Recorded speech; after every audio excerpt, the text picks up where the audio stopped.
The UPSC CSE arena is an ever-evolving space where staying up to date becomes as crucial as maintaining a thorough preparation. With strategic planning and holistic coverage for exam syllabus, Vision IS Delhi presents GS Foundation course. Avail analysis and integration of current affairs with GS syllabus. All India test series with an innovative assessment system, inculcating post-test analysis, discussion, All India ranking, and more. Explore the holistic learning modules intrinsically designed for the ideal aspirant.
Good evening, class.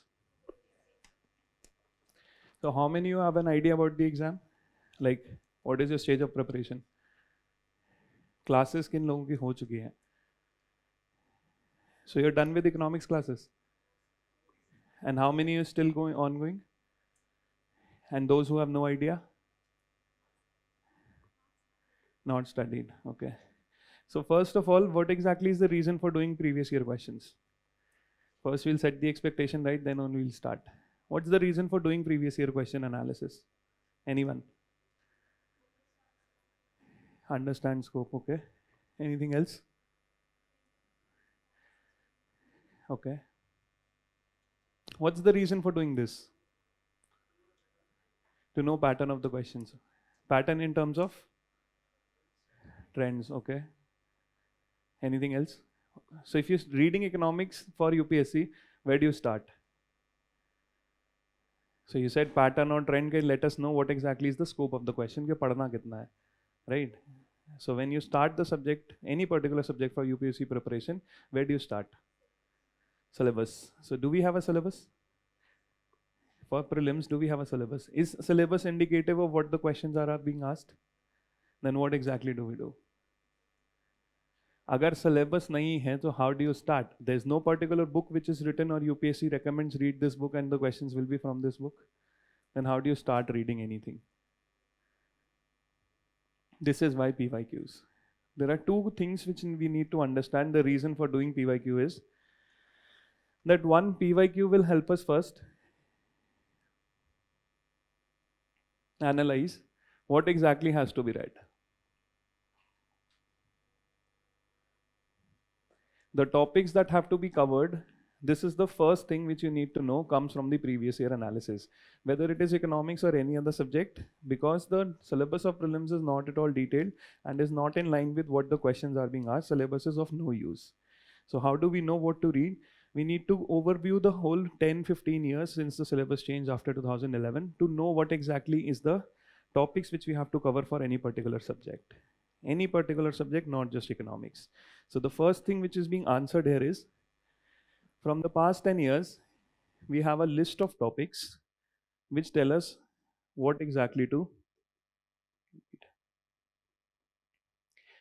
So if you have a brief idea about the exam, this exam is not a source-based exam. You don't have one or two books from where the questions will be asked. This is more an application-based exam because your both understanding and analysis is being checked. whether it is prelims and mains. The mains part is not difficult here because the mains, they have given a detailed syllabus. You don't have to figure what exactly to be read because the syllabus for mains GS 1 to 4 is highly detailed in nature. So that question with respect to previous year does not stand because we already know what has to be read. Here we need to first figure out what has to be read. Once you have figured this out, what to read, then only you can figure out a source to read. It's not the other way around that we'll have a source first and then we'll decide what to read. So if you have been recommended any book by anyone, you would not know what to read in that book and how much of that book is important until and unless you know what exactly is the domain of the paper. And this is what makes the prelims part slightly more challenging as compared to mains. Mains ka challenge is that you have just one question and you have to write things there. Prelims ka challenge is this becomes difficult to catch. This is the both exams have different challenges. The topic to be read and what exactly is the scope of the topic, that is how much to read. This becomes slightly difficult to predict. Mains challenges, it is you have to write. You just have one question given and you have to fill 2 or 3 pages. Prelims mein the question is, the answer is in front of you. Just have to pick the right answer. But the question domain could be vast because getting the topic and then knowing how much to read from the topic, this can be slightly challenging. So the first thing which you need to do before starting anything is to know what exactly are the questions being asked. So we have to answer or focus on 2 things. First, draw the boundary, and then within the boundary, what is the depth which you have to go in. What to read, the topics, and how much to read, the scope of the topic, because all of these topics might have significant amount of dimensions. But UPSC has a certain pattern, we need to understand that pattern. That said, if you do the analysis, you'll have these 2 things. While doing the analysis, you might not have the answer. The answer to any particular question will only come when you have the understanding and also you have the application part. ऐसा नहीं है book में से देख के you will find out the answer. A lot of questions are application based where you learn something and then learn how to do the question. So right now what the idea of doing the analysis is that you need to capture these 2. You might not know the answer because you have not read the concepts. Knowing the answer would happen after you have read the concept. So first, you draw the boundary of the subject, get these 2. Write down the topics. For example, in these 2 classes, we'll do this only. The second is you prepare the topic comprehensively from n number of sources which can cover all of this. It's not limited to just one source. There can be multiple sources also. Once you have done it, you come back to the previous year questions again and now try to solve them. So the first thing was try to know what to read. The second was read that particular thing from multiple sources. And the third is now try to solve the question, check whether you have understood the concept or not. So the first stage of analysis of previous year is not to know the answer. Do not get confused or anxious how difficult the question is. That is not the problem because we have not yet prepared the subject. The first thing to be understood is just capture these 2. And going over the last 10 years, we've already done this analysis number of times. What we've come to know, the topics what we have to read is broadly covered in 2 domains. One part of the topic is macroeconomics. What UPSC is trying to check from the economics front is whether you are familiar with the broader economy and how it works. It is not talking about the technicalities or the models behind what exactly is happening.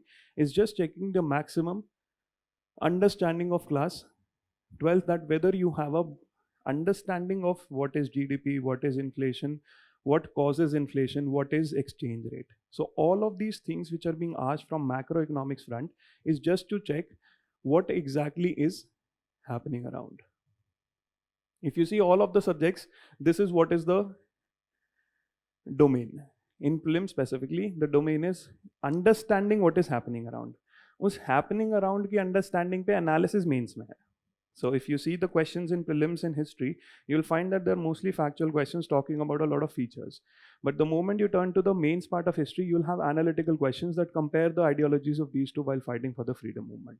Similarly, you have polity in paper 2. Polity, the basic part of it, the understanding that what exactly are features of the constitution. What do you mean by who decides between the governor and the the chief minister. But the moment you come to paper 2, they are more analytical, except the application based questions. Same happens with this here also. So understanding what is happening, knowing the terms and concepts, the meaning of them is what is required in prelims. But the moment we go into mains, you have an analysis part of it, why it is happening. So if you see the first question of GS3, they're asking what exactly was the social expenditure in India after 91, and how is it important for inclusive growth. But if you have a question in prelims, you can have what of the following, what are the reforms that happened in 91. So the domain is just asking you the basic understanding of the terms. Analysis part is mostly covered in mains. So the first part which is being covered here is macroeconomics, the basics of it, knowing the terms. How do we read? Now, once we have figured out that these are the topics, I'll go one by one in each of the topics and explain whatever we are doing here. Once we know it is macroeconomics and term-based questions are asked, terms or how they are operationalized in the economy. Operational part jo hai inka, for example, if interest rates increase, what will happen to exchange rate? If money goes out, what will happen to the economy? What are the factors for demand pull inflation? तो एक तो उनका meaning पता होना चाहिए, and दूसरा how do they work in the economy. This is the broader domain of macroeconomics which they are asking in prelims. This is the scope of the question. And once you have delivered on the topics that this is the topics they are going to ask, how do we cover these topics? There is one particular NCERT of class 12 which goes by the name of Introductory Macroeconomics. There are roughly 6 chapters in it. Each and every chapter is where the questions are going to come from. 2 parts of the paper in prelims. One half of the paper is macroeconomics, the other half of the paper is Indian economy. So one half, what they ask is what exactly is happening around in the broader economy, the meaning of the terms, and also how those terms are operationalized in the economy. What do we mean by operational? They're going to ask what exactly is the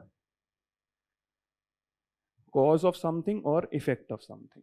Like if inflation happens, who will control inflation? This is effect or trying to control.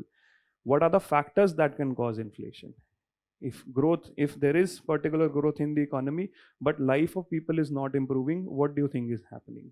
So what exactly is the cause or what exactly is the impact of it? This is the scope of the question, meaning of the terms and cause and effect. And what is the primary source for reading this? Is your class 12th NCERT. 6 to 8 questions are roughly covered under these topics. And what is good about this is these are high mark scoring area. Why? Because you only need understanding. You don't have to rote memorize anything कि governor था या president था या parliament था.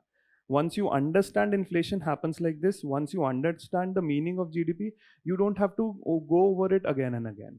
Only the understanding part is what is going to help you solve the 6 to 8 questions. And every year, these 6 to 8 questions end up on the easy and medium side. They're not very difficult technical questions. Easy and medium, you understand, you don't have to revise, you just have to practice. So the focus in macroeconomics is just understand the concept. You don't have to learn anything. A lot of sections in the prelims, different subjects have a factual portion, which is the learning part, which becomes difficult because you have to learn too many things at the same time. This becomes the easy area to score on because once you understand 1 plus 2 is 3, you don't have to again and again know 1 plus 2 is 3. वो एक ही बार समझ आ गया तो उससे आपका question solve हो जाएगा. So roughly, if you have 8 questions, 16 marks. 90 paper, 90 cutoff, 95 के cutoff में 16 marks if you can secure, that would make your life easier in other sections. Rest 8 questions are also going to give you some benefits, but this 8 is something which you have to secure. इतना आसान portion किसी subject में नहीं है. You'll not find any conceptual part which is being tested and where we can short get the marks without any confusion. So a lot of questions in different areas, you have confusion what the UPSC will give the answer. Here you don't have that confusion because it's highly basic in nature. So this is a short 100% guarantee 16 marks which you're going to get. You have 10 questions, you have 16 to 20 marks coming from this section. But the focus should be on understanding, doing it from class 12th NCERT, and also if you are getting support coaching है तो वो उसमें भी same चीज होगी. NCERT is much easier to understand once you do it in the class. Now this is one part of the paper. The second part we'll discuss each and every part of macroeconomics, whether it is GDP, money including monetary policy, inflation, the banking system. So if you see macroeconomics में 4 broader parts हैं. One is national income accounting, which talks about how to measure growth. The all concepts related to GDP development. For example, has anyone read the newspaper today? Indian Express? Do people read Indian Express? Ideally, you should read both. I'll tell you why newspaper has become important. If I start asking question in 2011 from topics which I don't change, I can't change the topic. If I change the topic, nobody will be able to prepare. So if I start from 2011 and this is year 2025, over 15 years, I have exhausted a number of questions. I can't repeat the question and a number of questions I've already covered. How will I frame new questions? There is only two ways of framing new questions. One, I make the language difficult and also make the options difficult. All statements are correct. Two statements are correct. यही हो सकता है अगर topic वही करना है. Or I ask from the dynamic area something that is happening around you from the newspaper. If my basic questions NCERT gets covered word by word and I don't want to repeat, either I'll make the language of the question very difficult, which becomes in a shorter period of time, it becomes difficult to understand. This is what they did with the options. Last year, before that they had given a trailer, we'll do this. Last year they did that. Also introduced the assertion reasoning type questions. You see, they're playing in how to frame the question, they're not changing the topic. Or I ask from what is happening around coming from the newspaper. The more you read, the more probability is that you'll solve the question. The less you read and you think that compilations are going to help, that is not going to happen. This is why reading two newspapers become very important for solving questions here. You don't have to learn anything, you just need to know if there is a new term that has come in the exam. For example, there's a term beta used in finance. What do you understand by beta? अब beta आपको कोई book में से नहीं पढ़ा सकता financial market में. If you reading the newspaper you will find some a lot of references to alpha beta, number of different variables in financial market. So if you use it in daily parlance, your question solving becomes very easy. You're not reading it, you're dependent on that book, then it becomes difficult because it's problem for the question setter also. यही आपको बाकी factual चीज़ों में दिखेगा, even in history, even in environment. They've already exhausted a number of themes. They can't make a new question. This is why they're going into certain areas which requires more reading. Difficulty part is not that, because first, it's a qualifying exam. There's no absolute marking. And secondly, answer is in front. Nobody's asking you to write something. The answer isn't written in front of you. Just have to pick the right answer. So if you have read it extensively, you'll be able to eliminate or work around the options.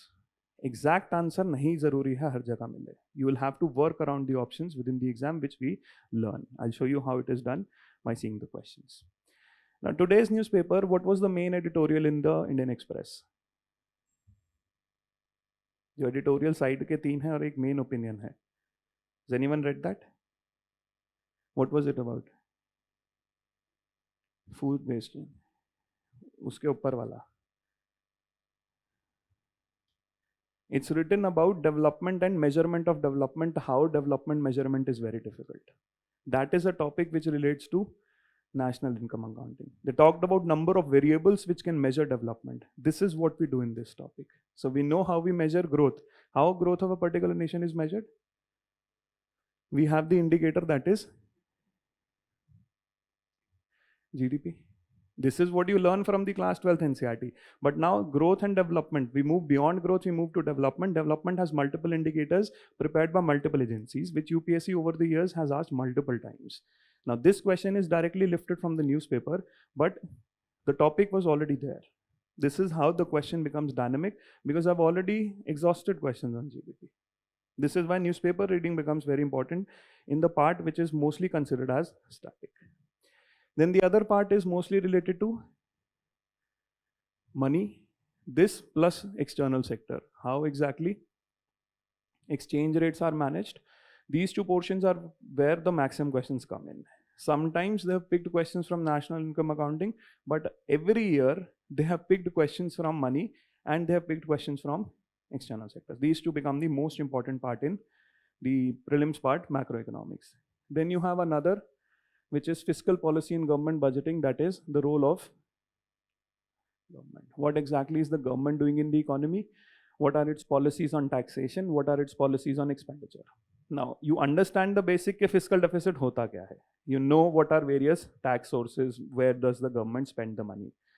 But also it has a dynamic part. What was the government doing in this year? This is where the role comes in of the budget. Performance of the government in 1 year, role comes of the economic survey. So I will have to expand my horizon with respect to source because my topic is demanding so. If you see from the topics I'm deriving the sources, I'm not doing the other way around that the sources are telling me what exactly to do. The topics are telling me what exactly the domain is. If there is a topic of fiscal policy and government budgeting, any government development with respect to expenditure, whether it is center-state relation, whether it is any particular scheme where the government has spent money, any particular institution the government has established, all become important for my exam. The basics definitely I have to do, वो तो आएंगे ही, but उसके ऊपर एक application based question in the economy also they can ask. Then an important sector which usually they don't cover the sector separately, but this sector has been the favorite for UPSC in the last few years, that is the banking sector. Now, Indian banking system was facing significant issues in 2015. 15 to 20, NPA का बहुत problem था India में. So whatever happened with respect to NPA turned up in the exam. I'll show you how number of questions have a background in the NPA problem. But after 2020, the NPA problem has almost been solved. So in the last 3 to 4 years, you don't find questions on banking. What happened? 15 to 20 NPA based question आए. 18 में one of the banks faced a problem where people started withdrawing money. That was the Punjab Maharashtra Cooperative Bank. Government changed certain regulations on cooperatives. 21 and 22. These 2 years, there were only 2 questions in banking that were from urban cooperatives. If you see, sare banking question coming from current development. After 22, there's no such recent development that has happened in banking. So what they've done is, previously definitely they've asked questions here, but now they have shifted big time on financial market. You'll see number of questions in 2022, 23, 24 coming from the capital market, the stock markets, terms in stock market, institutions in stock market, various instruments of stock market. So they have moved from this to this because now they have, this is no longer in news. For example, right now we have significant issues regarding SEBI, corporate governance. So you can definitely expect a question around SEBI. You might not have a direct question with respect to whatever inside trading or whatever happened there, but SEBI as an institution pe question aa sakta hai, when was it established? Who's the appellate authority for SEBI? Who appoints the chairman for SEBI? This is how they move beyond the topic, but static they already told you. But any present development, वहाँ से question आएंगे. I'll show you how banking से and payments ecosystem से, because there were number of payment ecosystem based development. UPI पे they asked multiple questions.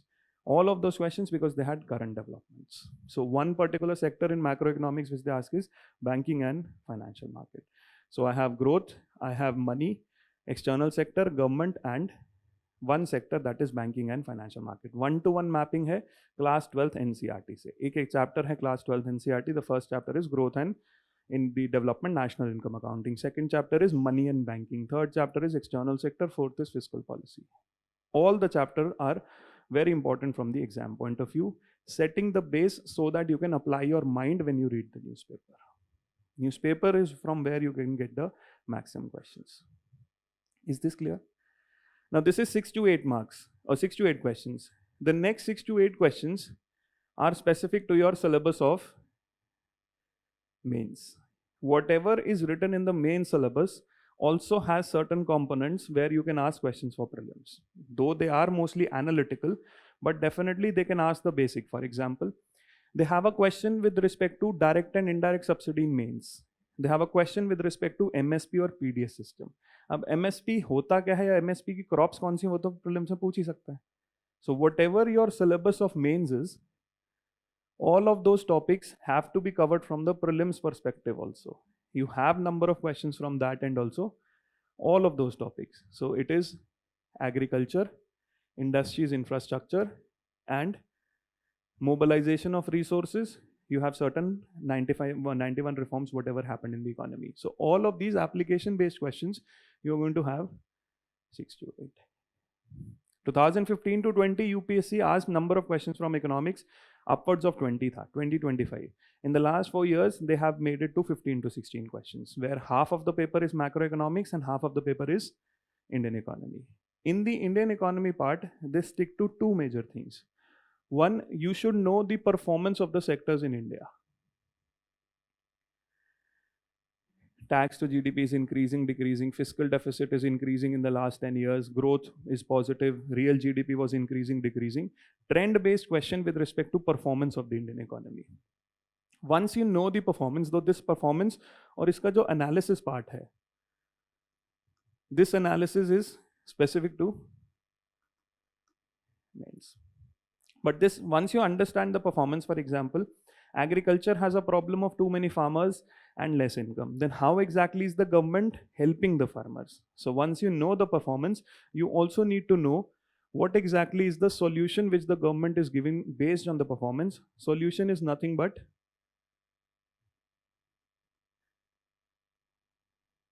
policies and the institutions which are implementing these schemes or policies. These are the two types of questions which they ask from Indian economy. So either they draw the performance mein you should know what exactly is the sector like, features kya hai, and what exactly is happening. The second type of question is, what is the solution if this is the performance? Solution is mostly your schemes and policies. Number of schemes are being asked, 2 statement, 3 statement, or even direct questions in ABCD format. Institutions which are implementing those schemes can also be asked. So if we have this year, mains question was, why do you think food inflation is persistent in India? अब वो prelims में question क्या आएगा? Who measures food inflation? Or how exactly inflation is measured? Who gives the index of inflation in India? What is the base year? So वो आपका basic performance है. उसका analysis हो mains में पूछेंगे. But performance, basic trends, and the solution. 6 to 8 questions here. This is what requires some extensive reading beyond what we did in class 12. Iska class 12 macroeconomics and Indian economic development is not going to help. This is where both of them, the most important sources, newspaper and the economic survey. And if you need to know the basics of the working of these sectors, if you don't have any background, you can read those specific chapters from the India Yearbook. India Yearbook gives the ministry the various schemes which the government is implementing, and you'll find number of questions coming from schemes and institutions from the India Yearbook. Trend-based questions are mostly coming from survey. Newspaper though all year round is going to cover all of this. But most likely the question is going to turn up from the yearbook, which every year tells the schemes which the government is implementing and also talks about number of institutions. This is, you'll find a high scoring area जहाँ से इसमें से question मिलता है. Otherwise, you would require multiple significant reading. You'll have to expand your reading. This is why covering 2 to 3 newspapers is must here. Both the Hindu and the Indian Express, if you're reading on a continuous basis for 1 year, you'll be able to solve number of questions. Again, do not expect direct questions coming. You learn things in the newspaper. Based on your learning, you apply knowledge and solve questions. In UPSC, it's very difficult to find questions directly from the source. It will never happen, whether in prelims or mains.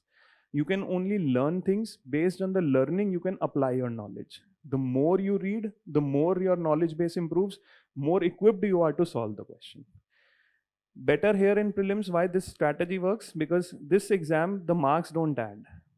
So you just have to use your knowledge to solve it. वो बताना नहीं है किसी को कैसे हुआ. You just solved it. You cleared the cutoff. Cutoff was 86. You got 87. That's it. You don't have to score 150 there. Whatever maximum you have to score comes in mains, where you'll go get both time and space to tell whatever you know. Reasoning अपनी logic वहाँ use करना. This is where you'll get a rank. Here you just have to solve based on whatever extensively you've read. कहीं से भी पढ़ा है, वो solve हो रहा है.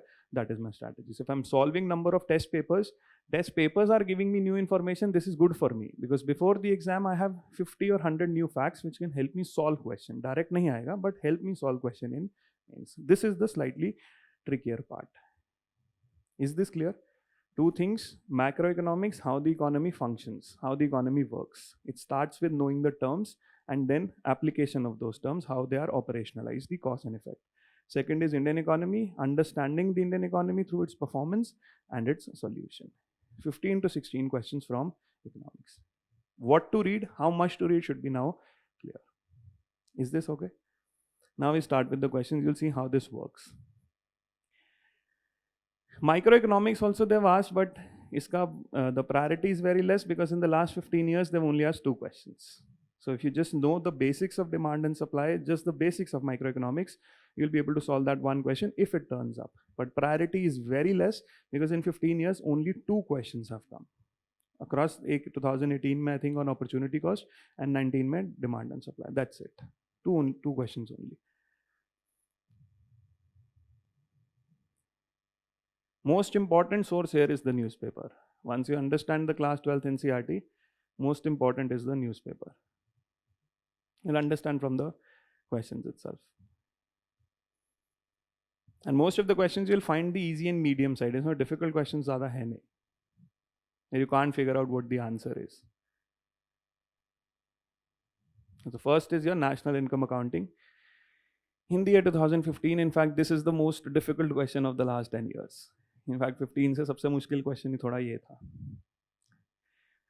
Talking about tax to GDP, you understand all what is a tax?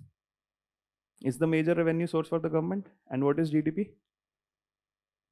It's development. What is GDP? Huh? GDP is output produced in one particular territory in one particular time period. So the question is saying tax to GDP ratio is decreasing. So you can take an example. GDP, whatever total output we produced, the tax which we collected as percentage of GDP is decreasing. So in a particular year, just an example, we collected 11% tax as GDP. In the next year, we have collected 10%. Now, why can this happen? Or what is the reason behind it? Which of the following can be understood from decreasing tax? अगर ये हुआ है तो क्या indicate? What exactly is the indication out of this? Slowing economic growth rate or less equitable distribution of national income. Now, first is slowing economic growth rate. Can this be deduced from tax to GDP being reduced? Now, the first policy in which you don't have to fall in is that you don't have to relate के tax to GDP कम कैसे होगा. The first thing we'll try to understand here is या तो GDP बढ़ रहा है और tax नहीं बढ़ रहा or both are decreasing. This is something, this logic will not work here. Why? Because tax and GDP both are related to each other. So your logic of numerator should decrease or denominator will decrease, then only the ratio will fall. This will not work here because both tax and GDP are related to each other. Numerator and denominator are related to each other. How are they related to each other? There's a concept called tax buoyancy. What do we understand by tax buoyancy, anyone? Tax buoyancy refers to if we do not change the tax rate, how much does the tax collected change from the previous year as percentage GDP changes. So if the tax rate does not change, how much of the tax collected will change when GDP will change? Mostly this number is somewhere between 0 to 1. Mostly. In the Indian case, this number lies between 0 to 1. That means if GDP is increasing by 1%, the tax is increasing between 0 to 1%. If GDP is increasing by 1%, the tax which might change, the percentage increase in tax is between 0 and 1. 1 से ज़्यादा ये figure होगी तो what did it mean? कि GDP 1% से बढ़ा, but tax 1% से ज़्यादा से बढ़ा है. This is what is the meaning of tax buoyancy, and in India mostly the tax buoyancy is between 0 to 1, that if it will increase by 1%, tax 1% से नहीं बढ़ता, 1% से कम से बढ़ता है. That means if GDP will change, will the tax amount also change in response to GDP? That means if my GDP is not changing, will I also see a slowdown in tax revenue? If my GDP is not changing, if my output does not increase, will my tax collected also decrease? If I related to tax buoyancy, ये नहीं change हुआ है, ये भी उसको reflect नहीं कर रहा है ढंग से. If that happens, that means this can be true. That means if GDP decreased, my tax collected also decreased and the ratio fell to 10%. That means this can be the case. A slowing GDP, I had a say GDP of 10,000. 10,000 में मैंने 1,000 was my tax collected. This is what is the 10% tax to GDP ratio. Next year, I am getting 9,000 as my total GDP. Now tax buoyancy says कि reflect करेगा वो, but 1% से कम करेगा. तो वो 1% से अगर कम हुआ है तो ये 1% से कम होगा. That means this ratio will fall. If this ratio will fall, that means this can be true when GDP falls, tax to GDP falls. If you understand the concepts of tax buoyancy, mostly it is between 0 and 1, you'll understand that if the GDP falls, tax collected will also fall. और वो ज़्यादा ratio से fall करेगा because वो उतने ratio से बढ़ नहीं रहा था. This is why it depicts a slowing economic growth rate.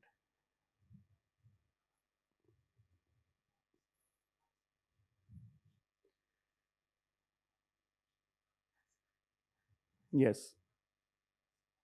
GDP has fallen, but the efficiency of tax collection increasing. That means your tax buoyancy has grown greater than 1. This is what you're saying कि percentage कम से fall हुआ है, but tax collection ज़्यादा है. But how probable is that case? That can happen. But does it negate this cannot happen? There can be 3 cases. One, when tax buoyancy is 0 to 1. One tax buoyancy is negative and the other tax buoyancy is more than 1. What you're saying is if it is more than 1, then this might not be true. Then this might not, but the 2 cases this is true. When 0 to 1, it is tax buoyancy 0 to 1 or tax buoyancy is less than 0, then this is true.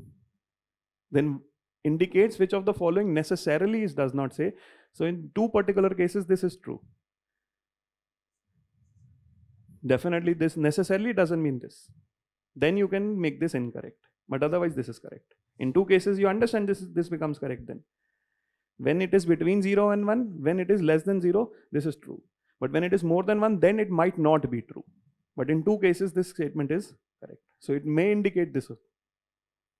Is this clear? How exactly slowing growth rate? Now, second statement says less equitable distribution of national income.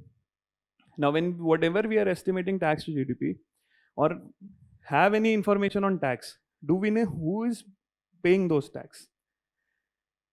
Do we have the distribution part of the tax? That means any data on collection of tax.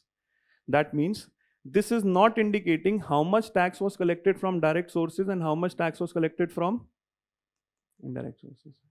So I don't have any idea about what was direct, what was indirect. So I can't comment on equitable or not equitable distribution of income. Because in economies, what happens is if tax is mostly collected from indirect sources, then you have less equitable distribution. उन पे tax burden ज़्यादा है. Direct sources means that you have more equitable because you are taking from rich and then distributing to poor. But I don't have any information from here that what is the percentage of direct or indirect. So I can't say anything about distribution. This statement will not be correct. Answer here is 1 only. So you can't do the just numerator denominator function here because these 2 terms are related. The concept is tax buoyancy. Simple ये नहीं है कि GDP बढ़ेगा और tax कम होगा. There are 3 cases that can happen. So in 2 cases, this less distribution of income or this growth rate being slowed down is true. Is this clear? Answer here is A.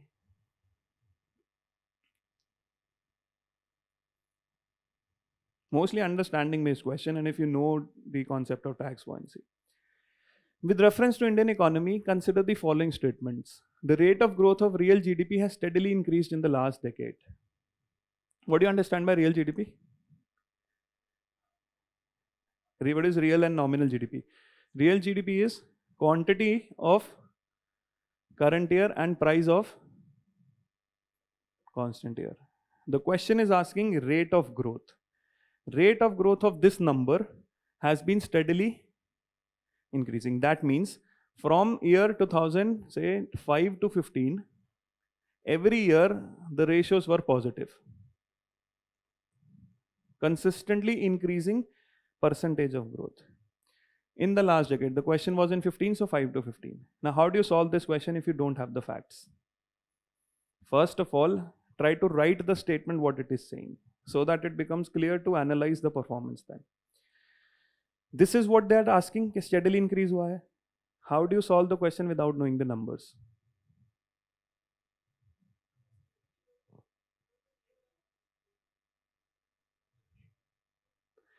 Whenever there is a trend-based question, in this particular year, try to find a particular abnormal year. This is where the trend will break. The economy is consistently growing. It might be correct that it is steadily increasing. But there was a certain problematic here between 5 to 15. That was 2008 to 9 and even till 10 the continued problem. Now if 2008-9 we saw a recession, you might not have 7 to 8% growth. It might have gone from 7 to say 6.5. That means this steadily increased pattern would have broken in an abnormal year. This is how you solve the trend-based question. Whenever you have a particular time frame, you try to know if there is an abnormality in one of the years in which they asked a question. For example, if the question would have been asked in 2025 and the time frame would be 15 to 25, do we have an abnormal year here? Yes. 16 में demonetization, 2007 GST, then a pandemic which from 19 to 21. So you might not get this. So this statement would then be not correct. And we had 2008.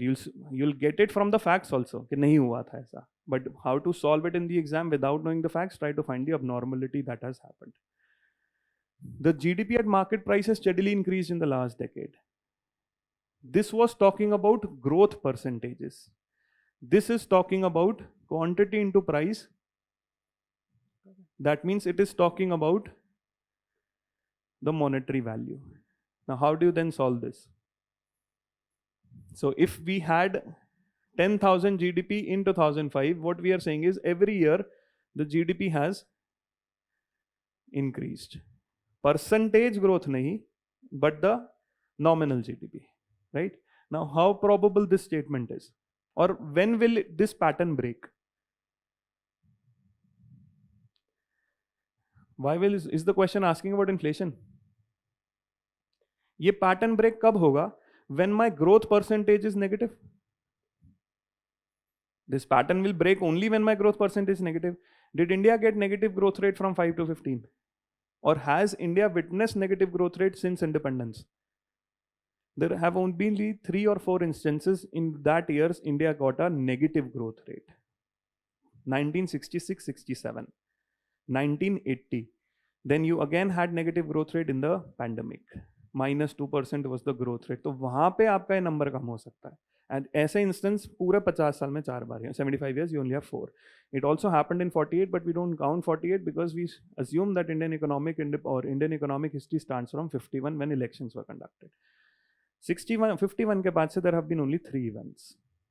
That definitely did not happen between 5 and 15, but that definitely happened between. Then the statement would have been wrong. But here, negative growth rate did not happen. This statement would be correct. Is it clear? Why this question seems to be tricky? Because one is talking about growth percentage, the other is talking about absolute numbers. So this is clearly incorrect, but you can't follow the same logic here. वो तभी हो सकता है जब negative है. So definitely 7 to 6.5 आया होगा growth, but number terms में तो it has increased. Percentage is small, but still number wise it has increased. Therefore this statement is correct. It has steadily increased and numbers will show you that it's steadily increased. This is why the answer here is it clear? 2 things which we learned from this question is you need to understand the difference between growth percentage and nominal GDP. And second, whenever there is a trend-based question, you need to find the abnormal year, then try to solve the question because you won't be able to solve it through facts. Definitely you'll have the facts, but it's very difficult to solve this. So this is your fact-based, how exactly the growth slowed down. 14, there is, you see 2008, 3.9%. This is the growth slowed down, the steadily increase nahi hua hai. 6 to 8% के बीच में एक growth here is 3%.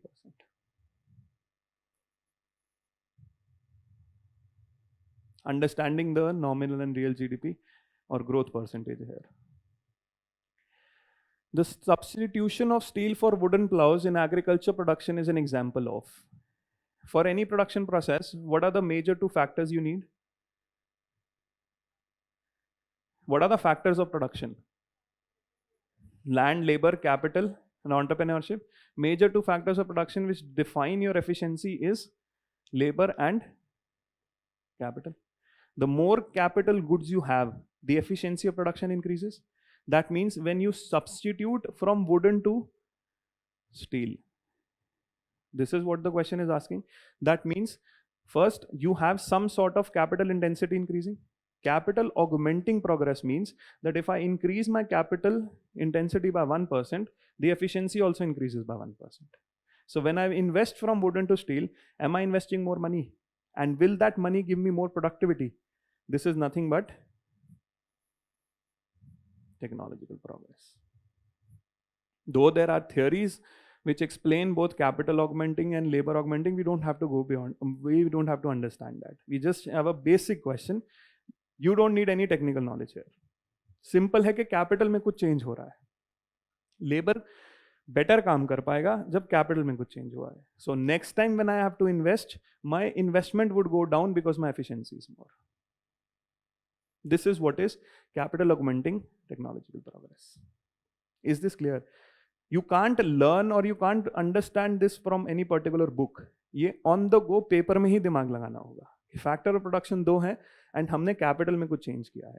So it doesn't have to do with labor augmentation. It has mostly capital augmentation or capital reducing. And since I'm investing more capital to get more efficiency, it is capital augmenting. Is it clear? You can't read this in the book. You have to solve it in the exam itself.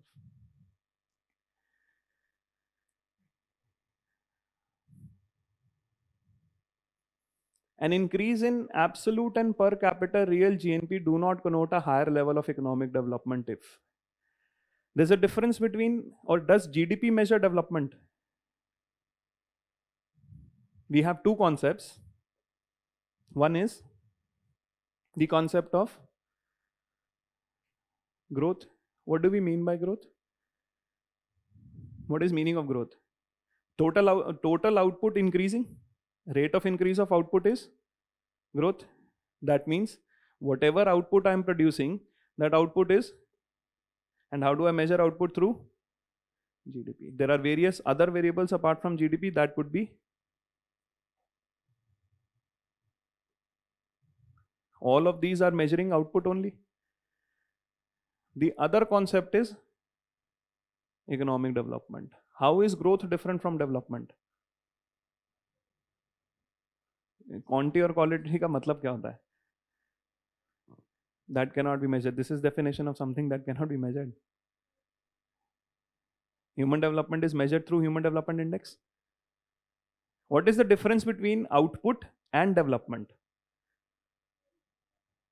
What multiple factors? For example, if we say that GDP of India is this much, we can't say India is developed. When do we say particular country is developed? Social, political. Okay. If you say social, political, along with economic. Okay. Anything else? Standard. What is standard of living? Standard of living का मतलब क्या होता है? वो तो अलग चीज है. Standard of living is mostly coming from your output only. जितनी इनकम होगी उतने गुड्स एंड सर्विसेज होंगे, उतनी स्टैंडर्ड ऑफ लिविंग होगी. तो that's mostly related to growth. What's development then?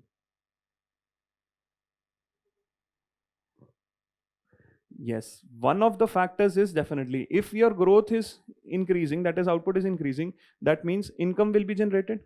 But do we know how this income is distributed? So one of the aspects of development is that it talks about distribution of income. You might have 1% of the whole population taking all of the growth, 99% not getting anything. So we definitely can say growth happened, but the country is not developed because income distribution is not equitable. This is one of the factors. There are multiple other factors also for development. Now, if this is the case, that growth says increase in income, but development says it's not just increase in income, it is also about distribution of income, right? This is what the question is asking. Question is saying, an increase in absolute and per capita real GDP do not connote a higher development if. That means output of the country is increasing, but the country is not a developed country. Output is increasing, but it does not connote a higher level of development. Why? This is what the question is saying. So this question is basically asking you the difference between growth and development. Industrial output fails to keep with agriculture output. That industrial output is not increasing as agriculture output. not directly related. Agriculture output fails to keep with industrial output. Poverty and unemployment increase. Imports grow faster than exports. Out of the four, which is the most appropriate option? Distribution aspect. Income is increasing, but it is not increasing for everyone. This is what it means, poverty and unemployment increasing. Though this option also makes some sense because development is also related to structure of economy. An economy is said to be developed if its contribution comes from higher technology areas or higher productivity areas. What are the higher productivity areas in any economy? It's industry and service sector. If your economy is mostly based on agriculture, it will not be considered as a developed economy. Why? For example, India mein 45% of the people are in agriculture. That is not considered as a good thing. Why? Because the problem with agriculture is agriculture's productivity is low.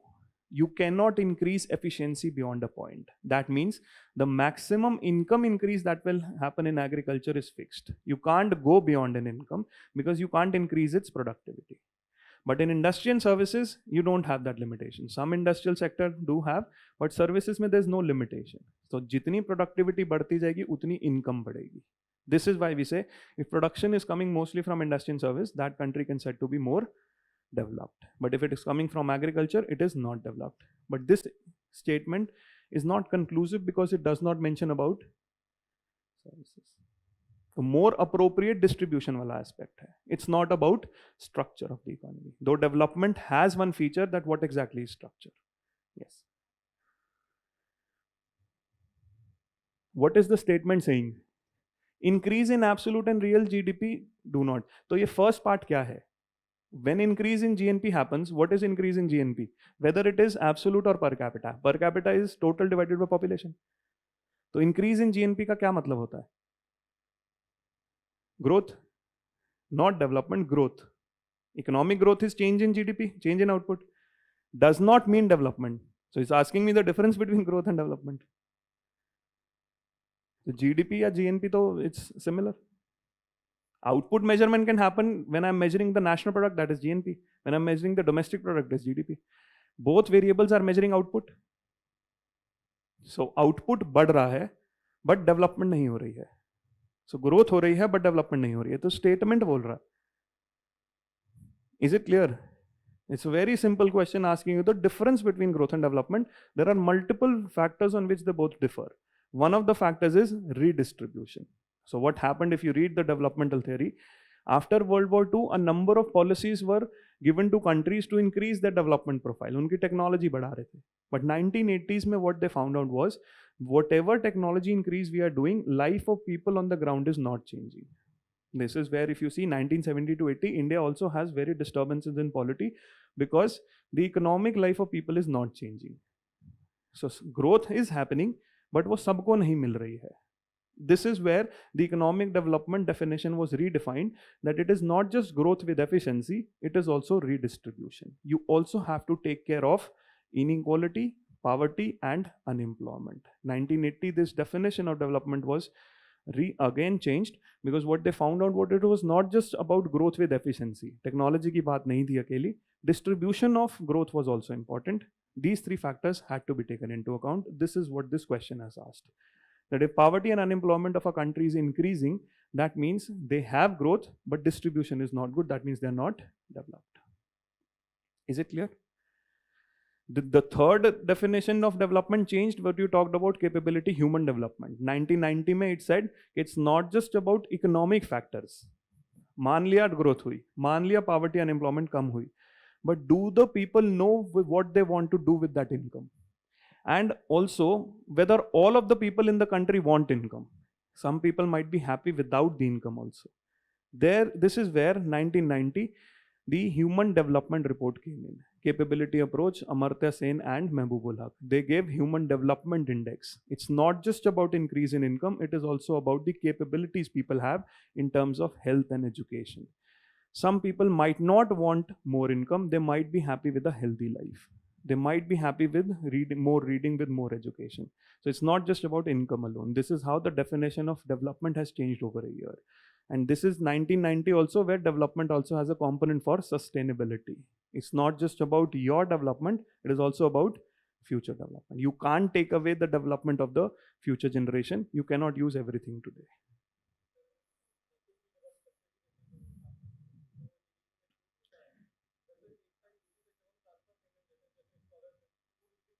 Because what is GDP? GDP is counting production.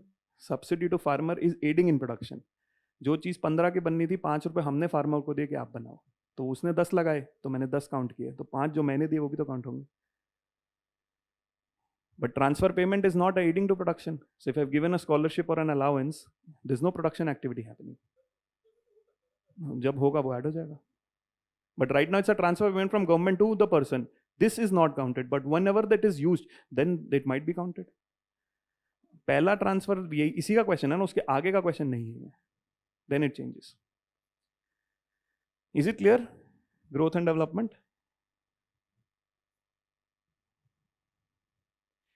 Another interesting question. Despite being a high saving economy, capital formation may not result in significant increase in output.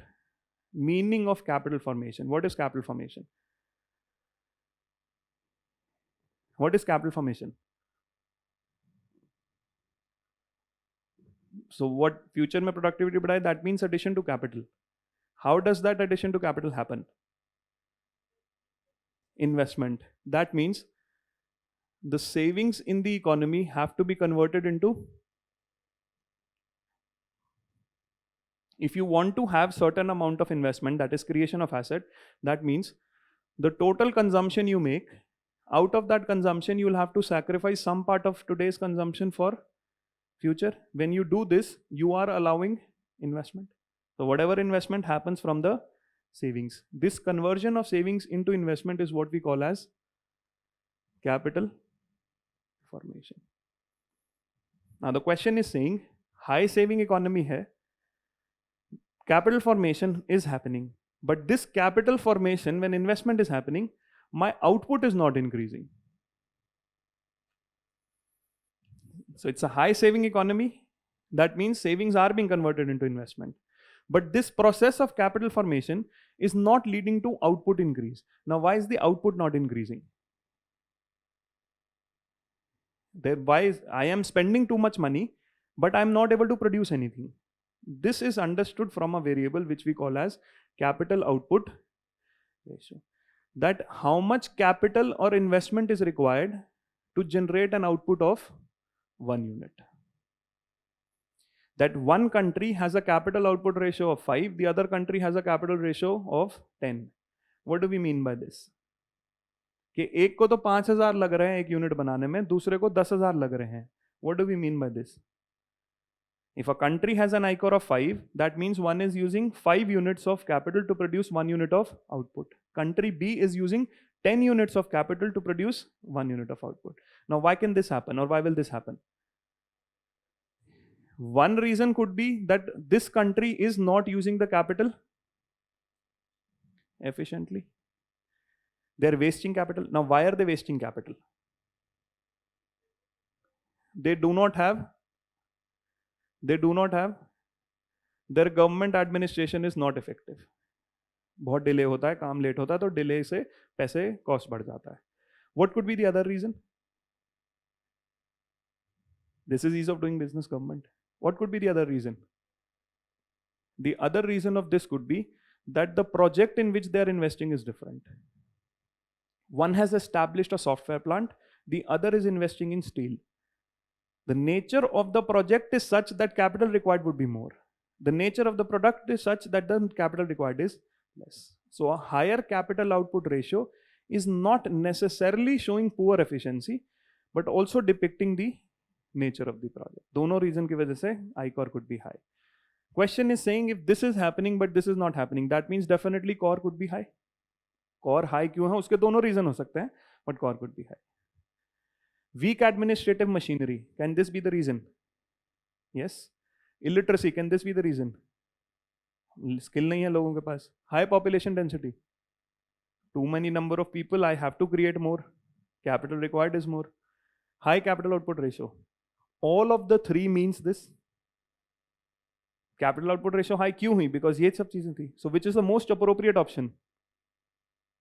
Now what this option shows is always read the options completely. Do not just read the first and think this is correct. Read all, because this explains all the three. So out of the four, most appropriate is okay. Savings to investment तो हो रहा है, but investment से output नहीं हो रहा because value ज़्यादा है. Too much capital being invested, output बढ़ ही नहीं रहा है. Either I'm throwing away the money or I've invested in a project which takes money. For example, I started with 1000 crore, steel unit production 0. I had to add 1000 more, steel production still 0. वो 10,000 पहुंचा तब steel का पहला unit आया. That means nature of the project is such that the core value was very high. Is this clear?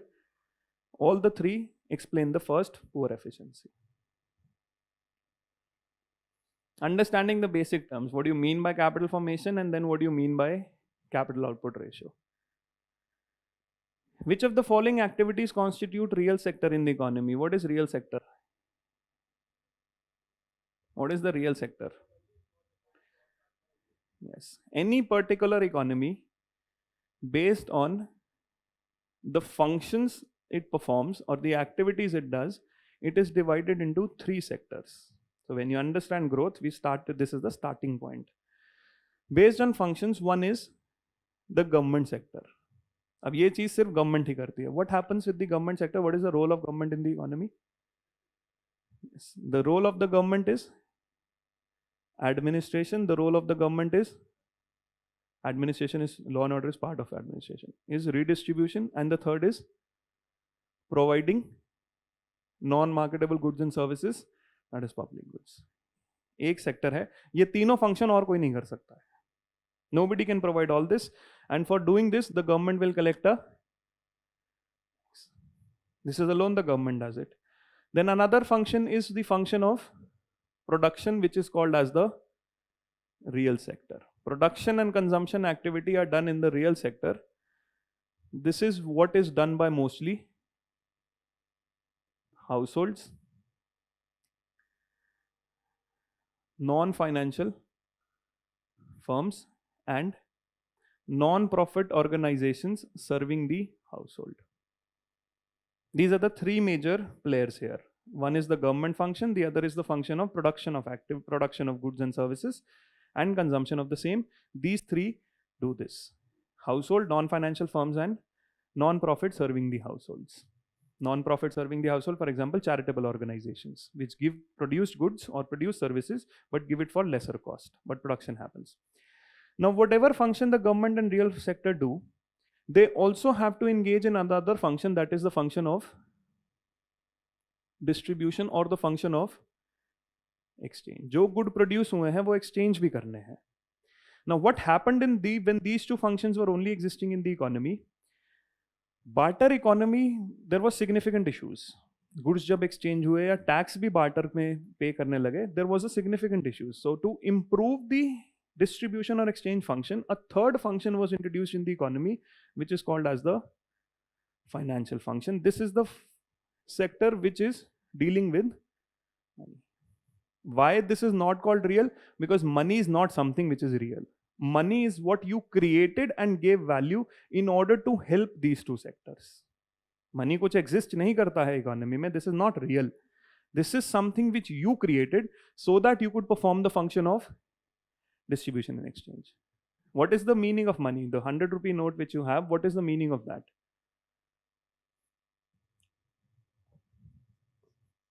Money represents a claim on goods and services. That means money is only a unit which is helping me represent value. My claim on good service is nothing but my representation of value. That this good is 100 rupees worth. तो वो value ही तो बता रहा है उसकी. This is one of the functions of money, right? So financial sector is something which deals with money, which helps in distribution and exchange. Along with money, it also deals in financial securities. What is a financial security? For example, debt or a bond or a share. What is it? What does the meaning of a bond? Bond represents a debt claim from one person to another. What is shares? It represents ownership claim. That means financial security is nothing but representing a claim on money. एक बार debt money है और एक बार ownership money है. So anything that deals with money or financial security is nothing but a financial sector. Insurance, pension, all are dealing with money or claims on money. So my economy can be divided into government, real and financial. Is it clear? Functional differentiation hai. This sector was created to help here. Now if a farmer is harvesting crop, is it a government function? Real? Why? Because it is dealing in textiles, converting raw cotton into fabrics. Production. Commercial bank lending money. This is financial. This is nothing real. Money is not real. This is financial. Corporate body issuing bonds. The first two are correct. So when we start with the explanation of how the economy works, the circular flow, we understand the differentiation. कि production consumption तो हो जाता, but वो distribute income नहीं कर पाए. उनको एक सेक्टर चाहिए था, दैट वाज फाइनेंशियल. दो they can do distribution, but it is very difficult to do. This is why they introduced the financial sector, which is something which is not real. Production is always real. Financial is not. Answer is 1 and 2.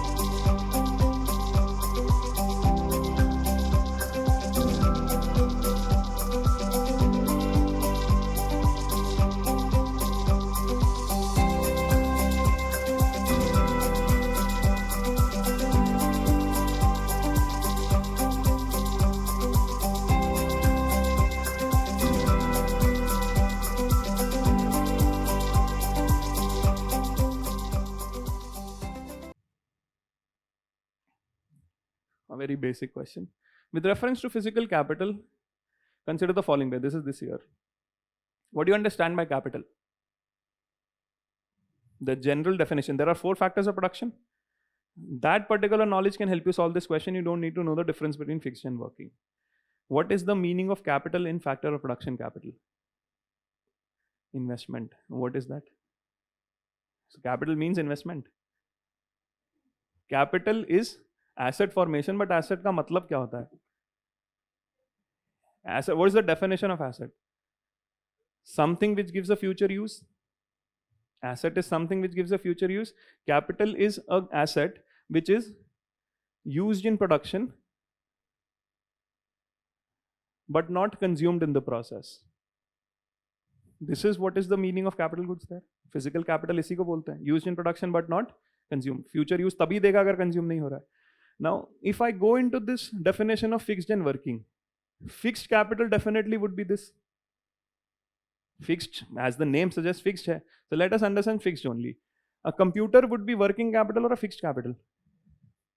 Farmer's plow would be working or fixed. Understanding the meaning, difference, just the meaning of the term. Can it be working or fixed? How? Why it is not fixed? Forget what is working. Why it is not fixed? Can you negate that plow is a fixed capital? What is fixed capital? Which is used in production but not consumed. That means you can use it again and again. तो अब इसी definition से वो fixed क्यों नहीं है? I'm not saying why it is working or not. I'm asking why it is not fixed. उससे depreciation तो अगर again if depreciation happens, why it is not fixed? Asset fixed होगा तभी depreciation होगी. What is what main? मतलब 4 machine है, main machine fixed है. Do you have any factor to negate that farmer's plow is not a fixed asset or a fixed capital? Efficiency of plow, how it can vary? That can vary of the computer also. i5 processor and i3 processor. Efficiency can vary. Is the definition of capital dependent on efficiency? Working means something which is used for consumption purposes. For example, electricity आपने use की. You've used it, but you have consumed it. So working purposes के लिए जो capital asset आप use कर रहे हो, that is mostly your working capital. Plow is never a working capital, it always is. So you just go by fixed only. This option is incorrect, this option is correct. Now using the same yarn used by the weaver. Working capital because yarn would be consumed. So this is not fixed. Petrol. Working.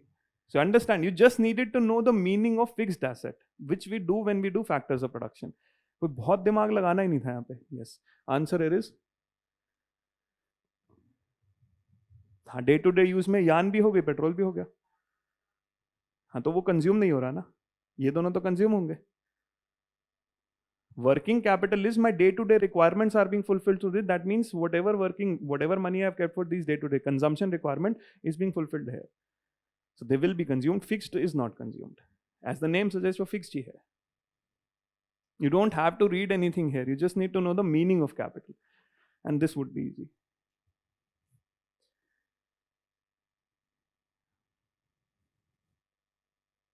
ये tricky question था. Sectors of economy. You can see class 6th information they use and make a very tricky question. Now, how do we divide the various sectors of the economy? Primary, secondary, tertiary, then quaternary and quinary. Right? What is the primary sector? No, agriculture, but why agriculture in primary?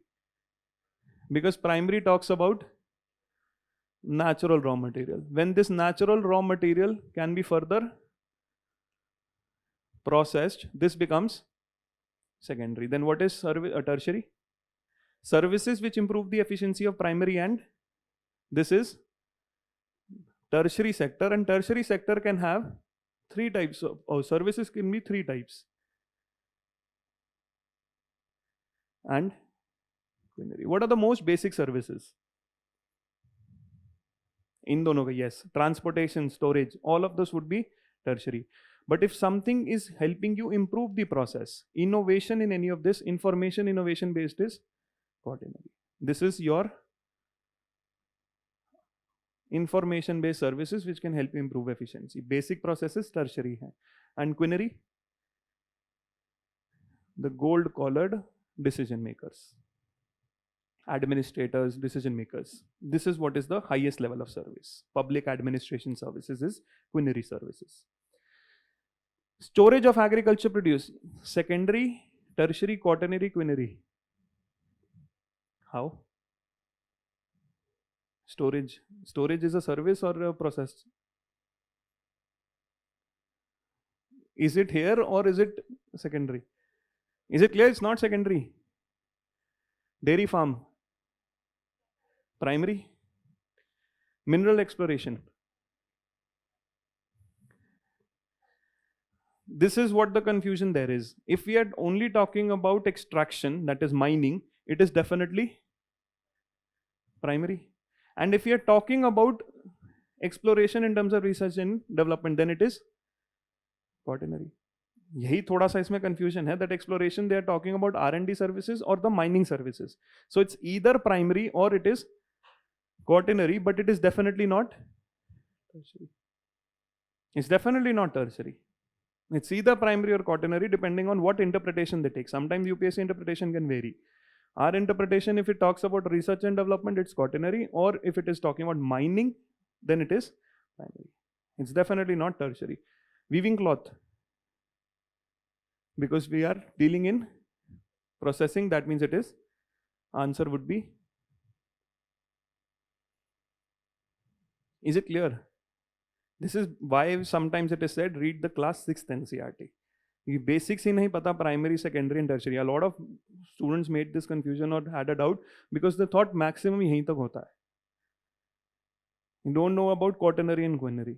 Services का distinction is these three. In fact, what if we say services in India, what do we mean by services? There are three major sectors in India: agriculture, allied, industry and services. What do we mean by services? When we say growth of services was 8%, 55% of India's GDP come from services. What do we mean by services there? You see how they have defined, or they have taken all three there, all three types of activity. Services in India comprises of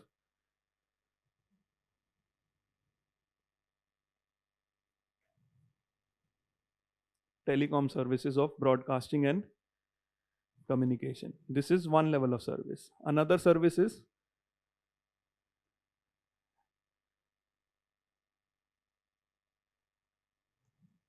professional and financial services. Then you have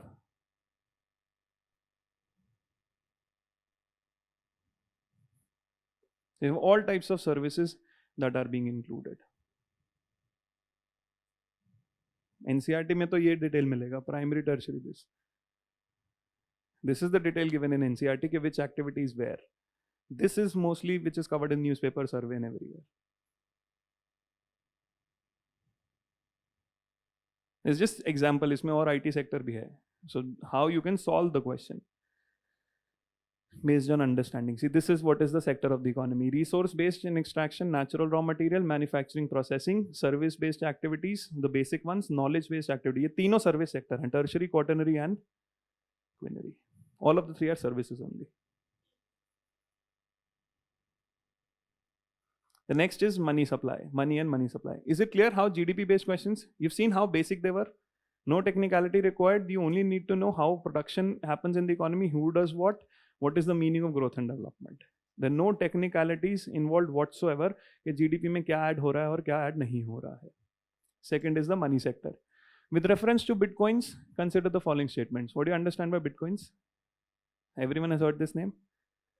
Cryptocurrency, what's the difference between this type of currency and the normal currency? Why was this introduced? What's the concept? Because centralized currencies have a problem that your value might be lost. If you print more, your value gets lost. This is why decentralized, no control of anyone. This is the only fact which you had to know here. Bitcoins are tracked by central banks. Uska reason of being is that it should not be controlled. It is not centralized. So one statement is not correct. Automatically you eliminate A and B. If you know the reason of why bitcoins, you have 2 and 3 and 3. That means you don't even have to read the third statement. वो correct hai. You only have to decide on second. Anyone with a Bitcoin address can send and receive bitcoins from anywhere else with a Bitcoin address. Now read this statement again. Does it make sense? अगर bitcoin में trade करना है तो ऐसे ही तो trade होगा. You need an account to trade from one Bitcoin address to another Bitcoin address. It's not even testing anything. इसके अलावा और क्या तरीका हो सकता है बिटकॉइन करने का? It's just a generic statement written which doesn't have a meaning. Is just trying to impose a lot of English just to make you confused कि कुछ बहुत technical है. One Bitcoin address with another. So this statement is correct. The answer here would be 2 and 3 years. So how do you need to register somewhere to buy bitcoins? So anyone, why do you think anyone is now? Anyone can participate. उसका काम ये है कि it's not controlled. You'll distribute it.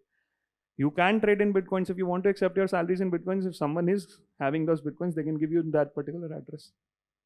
Qualification नहीं चाहिए. There's no KYC there because there's no central agency which controls that. For that, you need to have a central agency and it authorizes. Then only you can take. Who will authorize when there's no central agency? Anyone can do that. You can start mining of Bitcoin. So any one word से थोड़ा बहुत general था इसलिए. नहीं बहुत. You are creating a confusion. Anyone की जगह क्या हो सकता है? If you have a doubt on anyone, what do you mean here? That not anyone but any specialized entity. तो अगर specialized entity है तो वो special क्यों बनी? Do you have anything to think on further? So you are definitely creating a confusion on anyone. So let's say it's not anyone, it is a special one. Then special is based on what? You don't have a qualifying criteria. Even if you don't know what is Bitcoin. कोई qualifying criteria है कि Bitcoin लेना है नहीं लेना है. That's your choice. Is it clear? Just think more on the question itself. Don't just jump onto solving it. If you think one more step, this is what happens. In the exam, so we think we thought this and बाहर आके लगता क्यों ही सोचा था वो. Because now you have time to think one more step. There you did not think one more step. So if you have a confusion, think more. What can happen, then solve. Answer here would be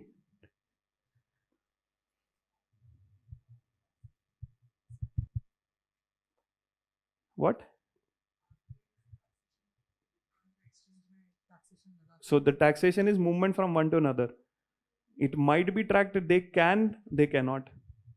जरूरी थोड़ी ऐसे तो अपने ही income को कैसे track कर लेते हैं वो? Can they track all of the transactions that are happening? जो ब्लैक मनी ट्रांजैक्शंस है, this is something beyond the income tax, this is why it is called black money. So tracking हो पाएगी, इसका ये मतलब थोड़ी कि central bank will have control. Question talked about central bank in general, is specific.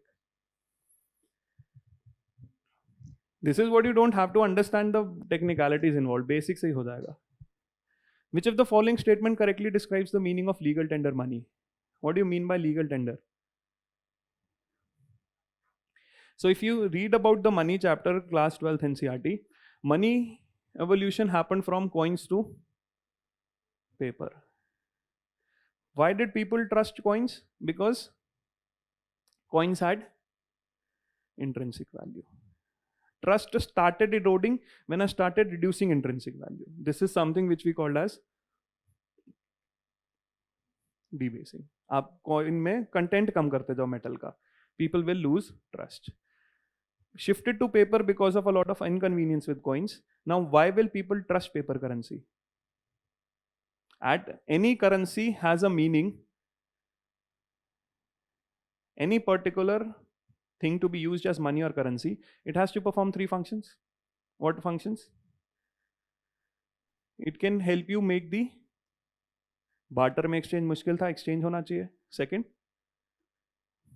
it should be a unit of account, that means it should help measure value. And third, it should help store value. Now all of the three functions can happen through number of units. Bitcoin से भी हो सकता तीनों. But why Bitcoin is not accepted but your paper currency is accepted? Because all of the three do not work until and unless you have trust. So Bitcoin maybe you can exchange. This is the most important factor. Any particular unit can perform these functions, but if you don't have trust, it will not function as currency. If the other person refuses to accept your payment, the money function is gone. फिर तो exchange ही नहीं हो पाएगा, right? Now, trust is the major factor. Who creates the trust in paper? It is the government. And this concept is called as, by law, you have to accept this form of payment. So whenever you make an exchange or you have an obligation on someone, you can settle that obligation through this form of currency. Government ने बोला है कि वो note accept करना है. Legal tender acceptance could be limited.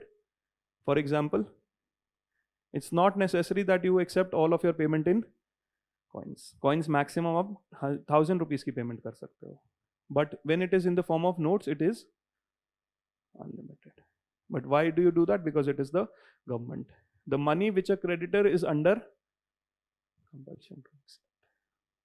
Trust is created by the government because that form of money is legal tender. This is the most basic understanding of money.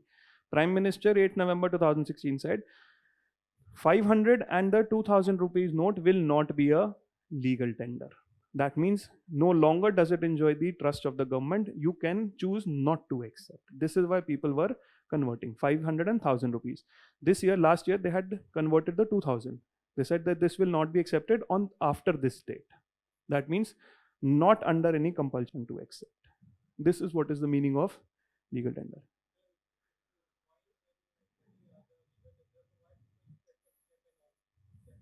You can refuse check. वो trust है ना, fungible बोलता है उनको, fungible currencies that you are accepting on trust. You can definitely refuse. If you want to give payment to someone, they can definitely say no to a check. जिसने corruption किया उसके against law है ना कि if the check bounces you will have to, there is a penal provision against the check bounce. Trust, see, money is one form of exchange, but one form I'm giving more options to exchange. To perform this function of exchange, I have given payment instruments. Check is a payment instrument. Draft is a payment instrument. You have UPI. You have net banking, RTGS, IMPS. I'm facilitating all these processes. That you can definitely refuse. But to make the process easy, I have given you these options. मना तो कर ही सकते हो ना, note मना नहीं कर सकते हो.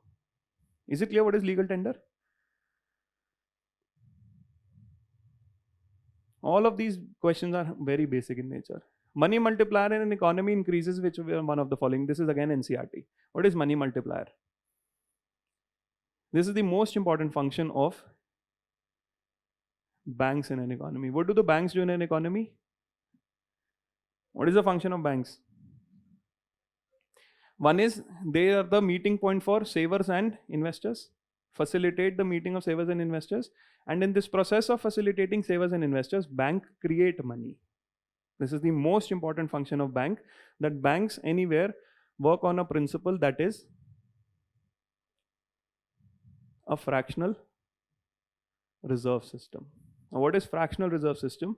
That whatever X amount you get in deposit, a percentage of this you can keep as reserve. This is what is the meaning of fraction. It's not a full reserve, it is a fractional reserve. Percentage as reserve, rest money you can give as. That means in a particular economy, deposit and loan both are existing at the same time. A bank got 100 rupees as deposit, 10% was the reserve, 90 rupees was given as loan. So economy में how much money exists? 100 plus, तो हमने 100 से 100 plus 90 बना दिया. 100 which is the liability of the bank to that person and 90 which is the bank's asset. तो A से 100 लिए और B को 90 loan दिया. So from 100 I have created 100 plus 90. This is how banks create money. This is called as the money multiplication process. Genesis is fractional reserve. Is it clear? Now, why does the system not fail? Trust. Why are the people trusting banks? Why does it? You see how the problem can be. If A comes to the bank to take this 100 rupees, bank does not have that 100 because bank has given that to B as a loan. Why does the system not fail? There are two reasons why the system does not fail. One is that there are at any point of time number of depositors. So all of the depositors will not come at the same time. जो आएगा उसको दूसरे वाले depositors I can give the money. This is the law of averages, that not everyone is going to come and take the money at the same time. Second, I'm going to ensure that bank has enough amount of money to cover for this. This is where the role of central bank comes in. This is the role of government. What does the government do to create this trust? Government has given something called as, or created the feature of deposit insurance. 5 lakh tak aapka paisa safe hai, so that you don't rush if there is a problem with the bank. Otherwise, RBI also has regulations. But this process from deposit to loan, I have created from 100 to 190. This is what is called as the money multiplication process. Question is asking, money multiplier increases with which of the following? Now, see the function. Deposit se loan ban raha hai. When will more loans be created? When I have more deposits. Increase in CRR. CRR and SLR are both a percentage of. If I increase the reserve, will I have more loans or less loans? Less. So will money multiplier increase or decrease? So these two cannot be correct. Otherwise also जो CRR increase से होगा वो SLR increase से होगा. तो ये दो option तो इकट्ठे तो सही नहीं होंगे. Increase in banking habit, increase in population. Now increase in population, does it mean anything? But if I say increase in banking habit, what does it mean? More possibility of deposit. So out of the two, which is more appropriate?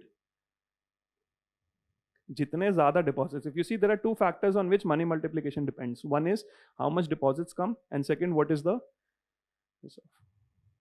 These two are factors which are deciding your how much money multiplication happens. This is what then the NCERT explains. One is currency deposit ratio and the other is reserve deposit ratio. Just reading the basics from class 12th NCERT, this process is not at all difficult. Answer is B, increase in banking habit of the population.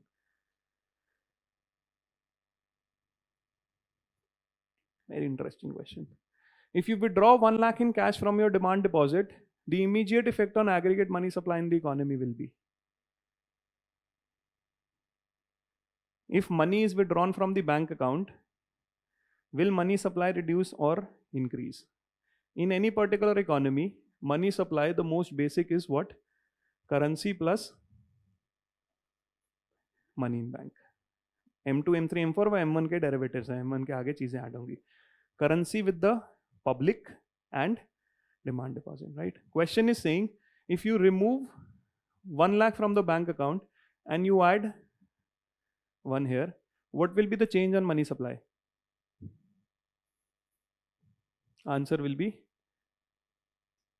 what have you done? 1 lakh bank से निकाला और 1 lakh currency में आ गया. Is there any change in money supply? Is it clear? Any doubt here? This is what the question is. If it is not immediate, or what is the meaning of immediate here? A person had deposited 6 lakh rupees in the bank account, right? 10% is the reserve ratio. How much loan can the bank give? 5.4, 60,000 is the reserve. But if I withdraw 1 lakh from the bank account, how much loan can the bank give?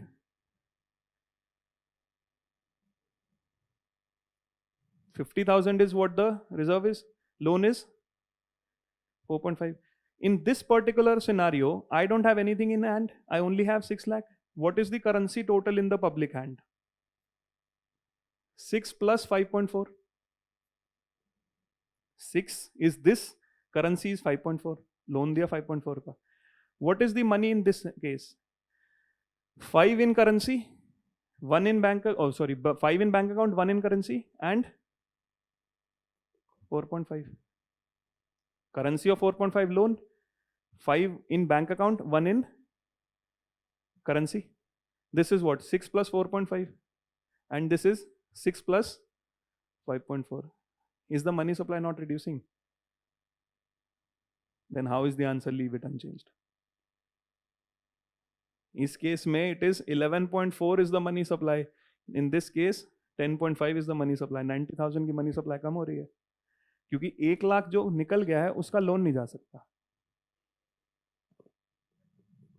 So reserve is not part of my money supply. वो तो base money का part होता है reserve.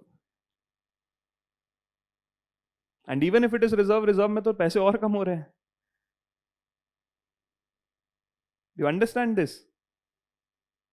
Why this immediate is a very big word here? Because immediately I might not have to give a loan. This is why it is still 6 lakh, because I might not create. मुझे पता नहीं है कि मेरे पास 6 है 5 है जब तक मेरे को लोन नहीं देना है. This is why it is unchanged. But the moment I have to give a loan, I know it is either 5.4 or 4.5. अगर 1 लाख निकाल दिया तो मैं 90,000 का लोन नहीं दे सकता हूं. So money supply will fall only if I have to create a loan. This 5.4 and 4.5 is what is creating the problem. Because in first case it was 6, in the second case it was 5 plus 1. So when the loan had to be given, then only my money supply fell by 90,000. But if there is no loan to be made, that means I need to just check the immediate effect. So immediate effect to 6 था, second case में 5 plus 1 था, no change. But the moment I have to make a loan, 6 पे loan I can make of 5.4, 5 पे I can make a loan of. So the money supply fell only when I have to make a. And when we say immediate, that means immediately तो loan लेना नहीं आया कोई. This is why it is changed. Is it clear? 6 converted to 5 plus 1. 6 in bank account, 5 in bank and 1 in currency. It's the same. But the moment the loan was made, in one case loan of 6 I could make 5.4, but 5 पे मैं 4.5 का loan है because 1 निकाल लिए. इस पे जो 90 का loan बनता, which is the difference between the two, this is something I could not create because I did not have the deposit.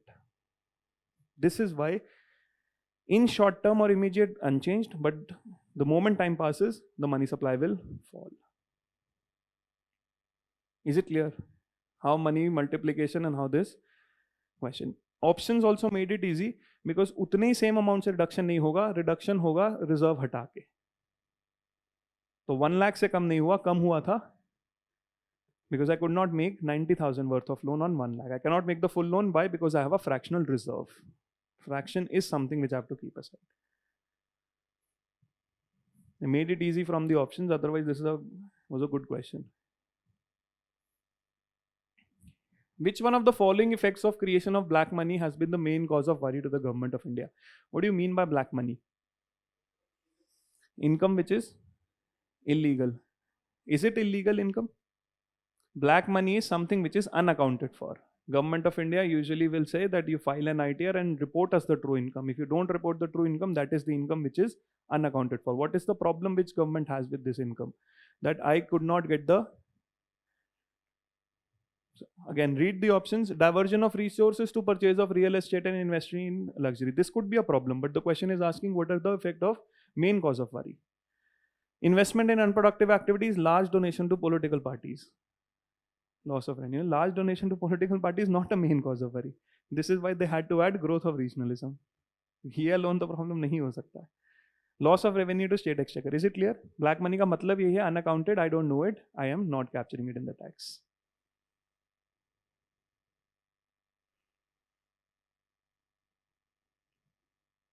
Money multiplier. The question got repeated in 21. Money multiplier increases with which of the following? Is the same increase in banking habit. Question was repeated. With reference to central bank digital currencies, consider the following statements. Now we discussed how we have trust in the currency because it is legal tender. Legal tender because the government has asked to accept. There are two types. One is coins and the other is paper. Now paper, this legal tender, one of the problems is that this is controlled by central, and if they start printing more, that means I have a problem, the value will be lost. This is why one of the most important function or the most important function of central bank is to control the value. This is what is control inflation. Value बचानी है पैसे की ताकि trust बना रहे. This is why central banks control inflation. Now this is a problem which Bitcoin tried to solve. Bitcoin said no one will have the control of printing, it will be decentralized. But people did not trust Bitcoin. Why? Bitcoin can perform the function of exchange. Bitcoin can help measure value. Bitcoin also can store value. In fact, they can store value better than this. Why? Because there is no central control. Then why Bitcoin was not trusted? Why? Government control ही तो problem था.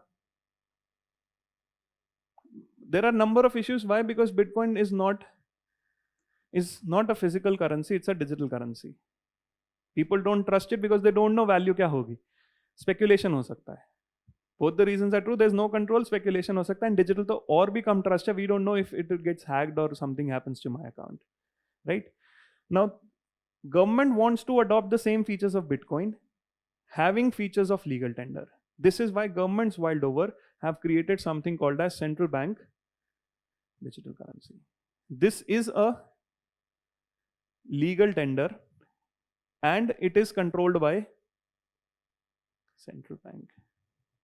RBI also is trying to create such a currency of its own, and last year they had released a concept paper on the same. That people are enamored by digital currency, why not create a legal tender which is digitally available? Feature सब same होंगे, बस उसका एक ही होगा कि ये digitally available है. So that people can trust more digital, and they want digital, this is what they should trade in. This is what is the concept of CBDCs world over, trying to combine the features of the two. This digitally and this legal tender centrally controlled. This is what is the meaning of central bank digital currency. It is possible to make payments in digital currency without using dollar or SWIFT system.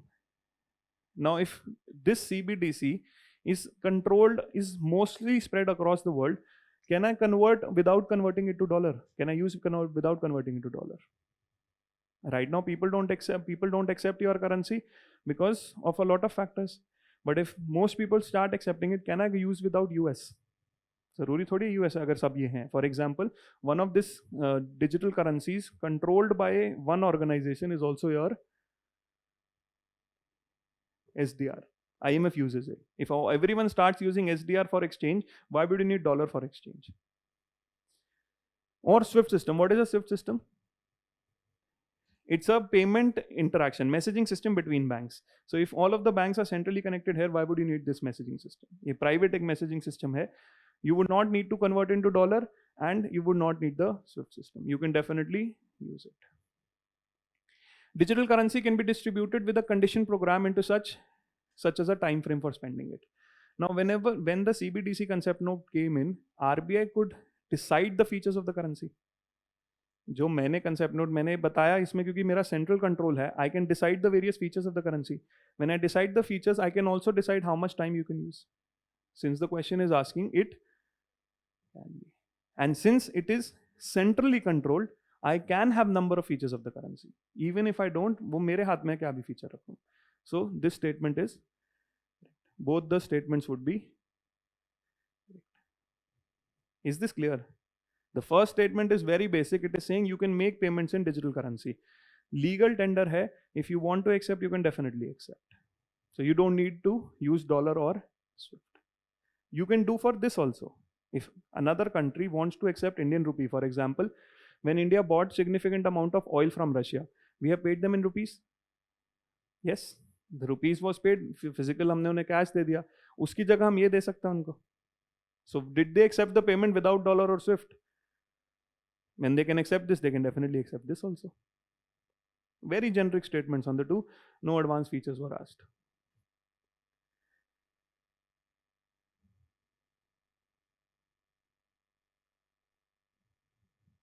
Same on digital rupee. This CBDC is nothing but digital rupee. This year they just changed the reference. Central bank digital currency is nothing but the digital rupee.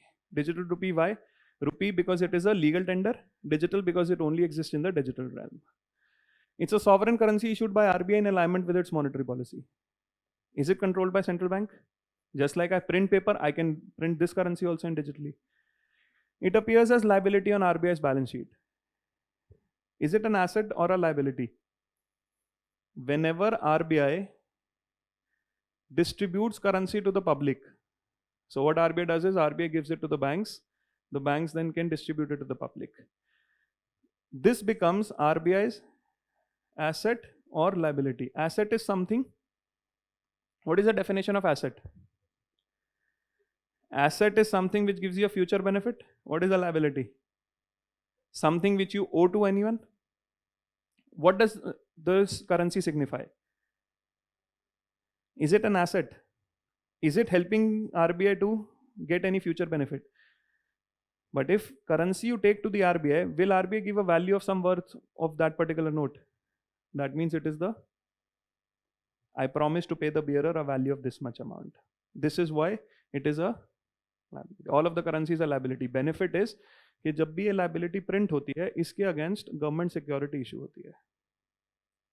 This is the asset which earns income, and the currency which the liability they have taken, this is no interest to be paid. So if you see what happened in the process, when I issued currency, I took government securities.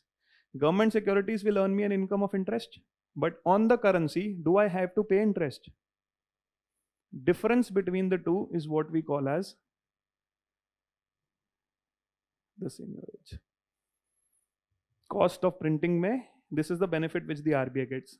दोनों के बीच में difference है. This is why RBI then gives the surplus to the government. Every year you will have RBI surplus to the government. Why? Because asset is income generating, liability is no interest. This is why the surplus is given back to the government. It is insured against inflation by its very design. Is it linked or is there interest on the currency? When there's no interest, can it be insured against inflation? जब RBI ने currency note दिया, उस note में कोई interest दिया? This is what we said, there is no. If there's no interest, how will you be protected against inflation? If you don't get a return, value will be decreasing. It is not insured. Is it clear? If I print more और मैं interest नहीं दे रहा, तो value उसकी कम होगी जितनी print ज्यादा किया. It's a freely convertible currency against money and cash. What is the feature of CBDC? Central bank currency is a legal tender and it is available. Which is available? If it is a legal tender, can it be converted into money and cash? फायदा इसीलिए होगा उसका. So answer would be 1, 2 and 4. Is it clear?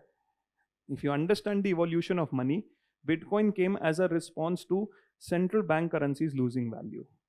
So central banks evolved themselves to provide a feature on the digital legal tender plus digital.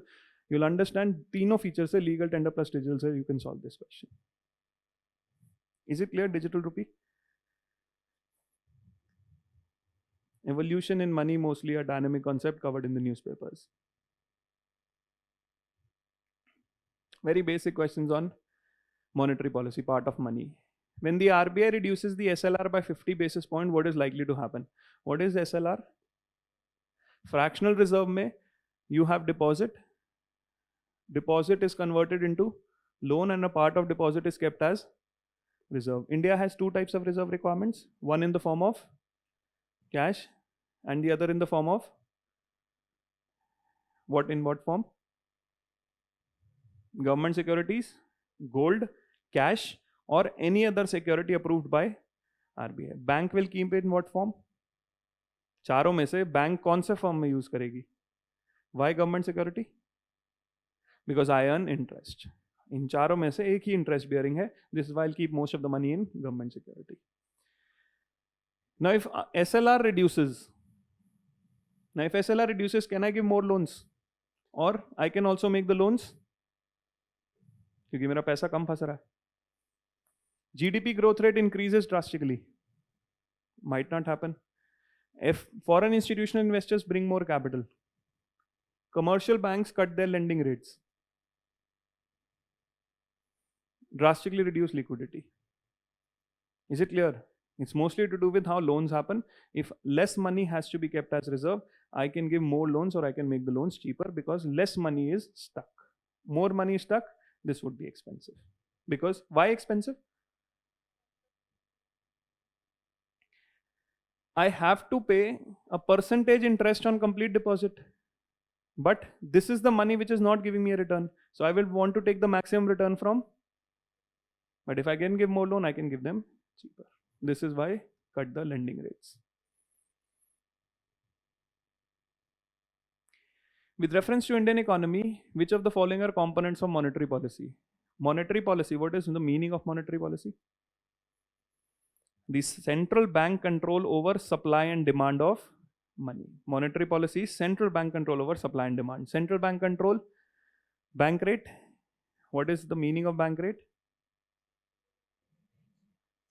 Bank rate is the rate at which RBI gives money to the banks in return for any security. The difference between bank and repo rate is that bank rate could be any security, repo rate is only government security. In repo there is a repurchase, in bank there is no repurchase. Open market operations. What are open market operations? Buying and selling of security by the central bank. Both of them are related to money supply and money demand. I can buy if I want to give money. If I can sell if I want to absorb money. Public debt related to government. When I have an imbalance between expenditure and tax. Public revenue, it is my government revenue. Both of them are fiscal policy. 1 and 2 are monetary policy. Answer here is C. Very basic question. So if you see year 2014, 15, 16, 17, वहाँ सब basic question पूछे हैं GDP के money के. 17 के बाद जब ये question खत्म हो गए, question की difficulty level has started increasing.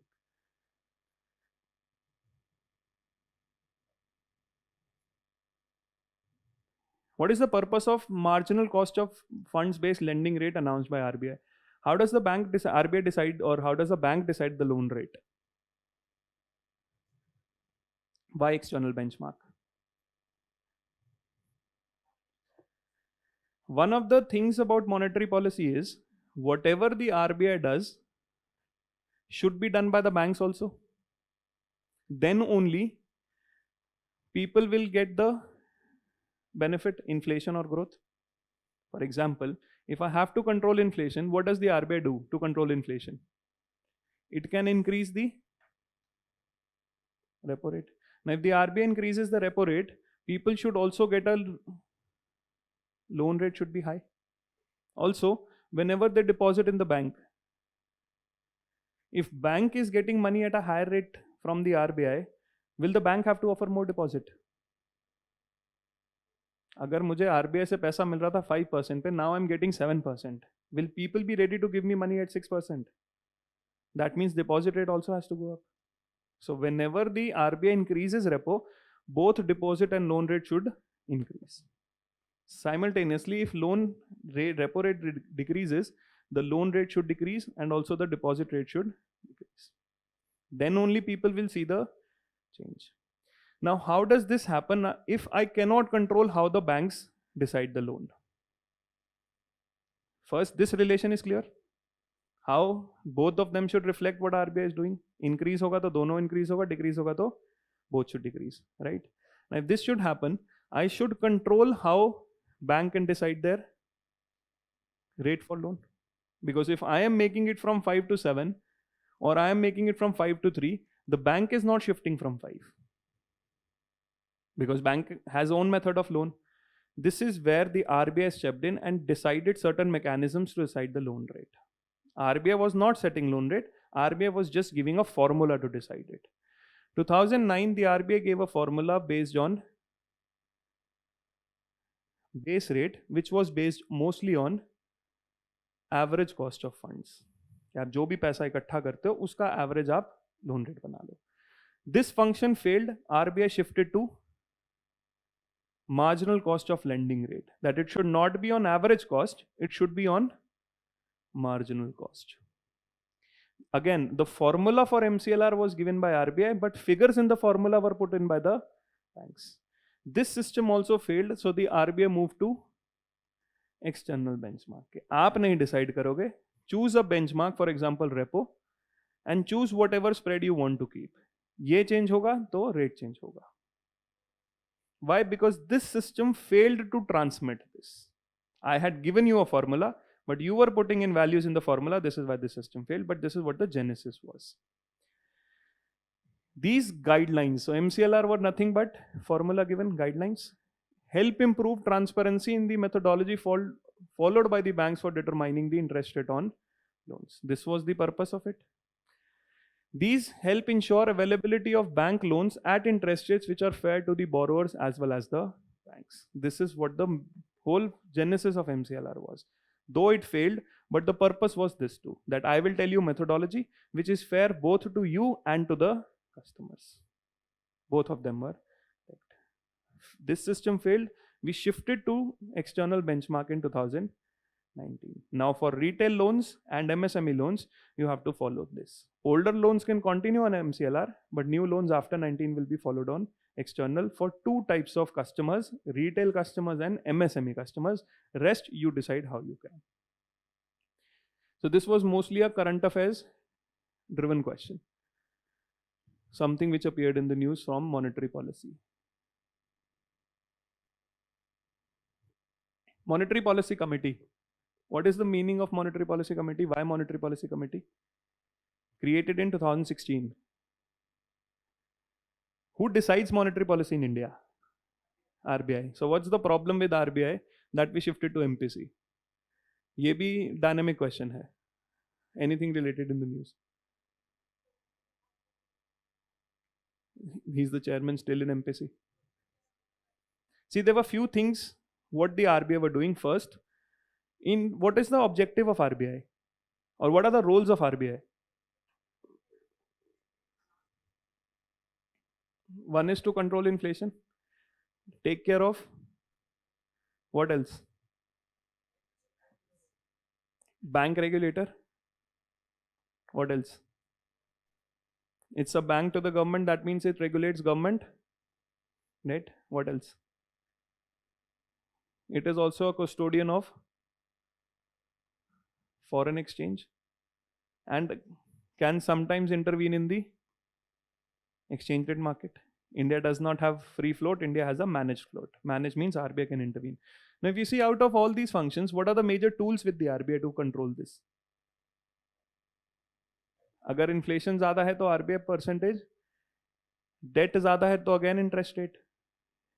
This also has an implication on interest rate. So the tool with RBI is only interest rate, and function it has multiple. So the question that came in front of one of the committees set up by the RBI was that what exactly is the RBI doing with its monetary policy? कि monetary policy का objective क्या है. When the policy tool is one, but the role is multiple, we don't know what you are doing. It's all very secretive. We don't know how you follow anything.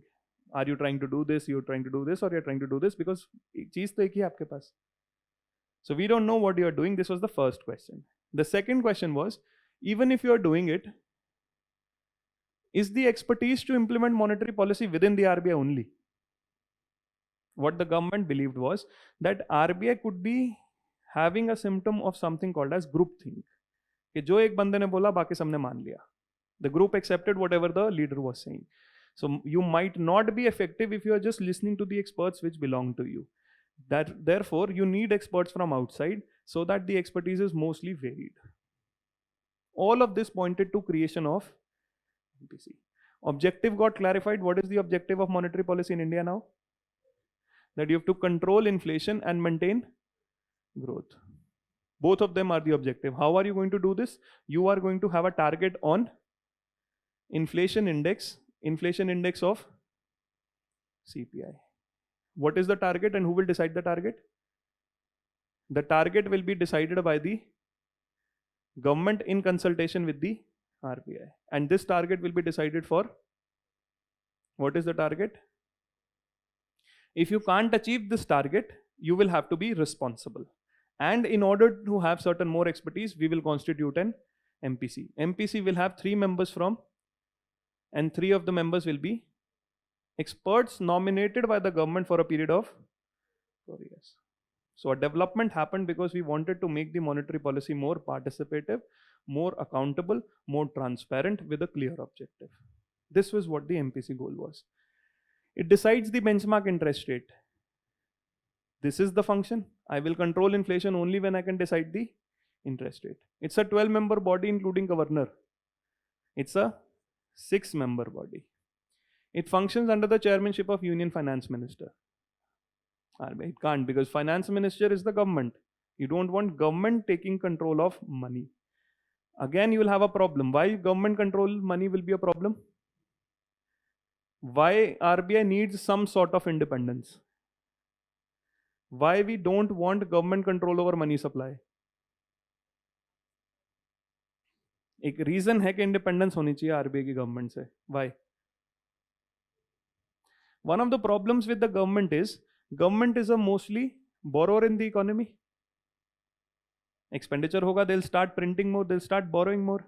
Now, whenever inflation happens in the economy, who benefits? The one who takes the debt or the one who gives the debt? तो इनके पास तो incentive है कि inflation create करो, because I will reduce the, but the moment I create inflation, will the people trust the money in my economy? This is why we want to give it to an independent body. You don't want government control, because government will always benefit from inflation, but people will lose trust in the currency. If you see any failed currencies, whether it is Argentina, any country, you will find that the government took control over the currency, people started losing trust. This is not correct. Conceptually भी सही नहीं हो सकता है. Otherwise, this should be prepared often in the news. Which of the following is the most likely measure the RBI takes to stop the slide of Indian rupee? What decides the value of Indian rupee?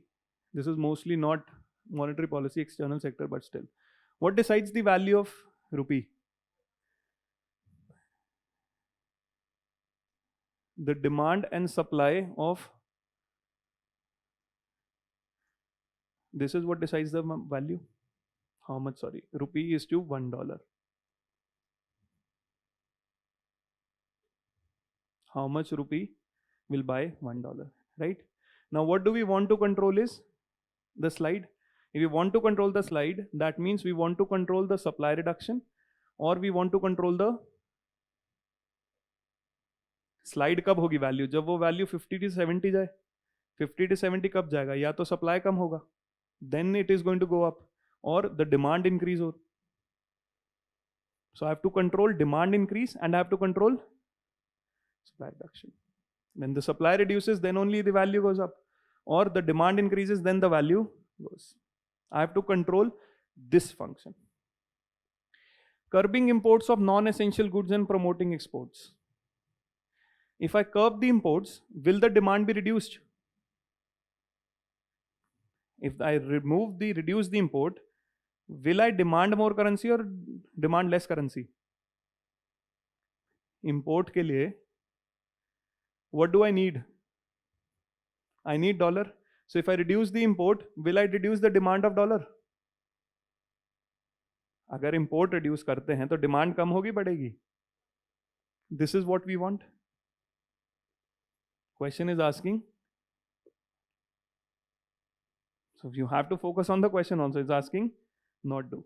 This is something I will do. I will curb the demand, demand will be reduced. Encouraging Indian borrowers to issue rupee denominated masala bonds. If I issue rupee denominated bonds, what happens is, if any particular firm wants to borrow in rest of the world, right? If I want to buy from rest of the world, I will get the dollars. But if I issue a bond which is issued in rupees, then what will happen? I will not have to convert the dollar into rupee. Supply कम हो जाएगी, rupee बढ़ जाएगी. Again, this is I want to do. The question is asking, not. Easing conditions of external commercial borrowing. If I ease borrowing from outside, will I have more demand or I will have more supply? If I ease the conditions, it will impact demand or supply? Supply will. This is what I want if I want to control slide. Following an expansionary monetary policy. If I follow an expansionary monetary policy, rupee to dollar, if I follow expansionary monetary policy, that means more money in the economy. More rupee as compared to dollar will reduce the value of rupee or will increase the value? It will. So this is something I will not do. I have to stop the rupee from sliding. This will do the slide. This is something I will not do. Is it clear? It's mostly controlling demand and supply. So all of the three, just see what is happening to demand and supply of dollar with respect to rupee. Is it clear what it will not do? Whenever I borrow from outside,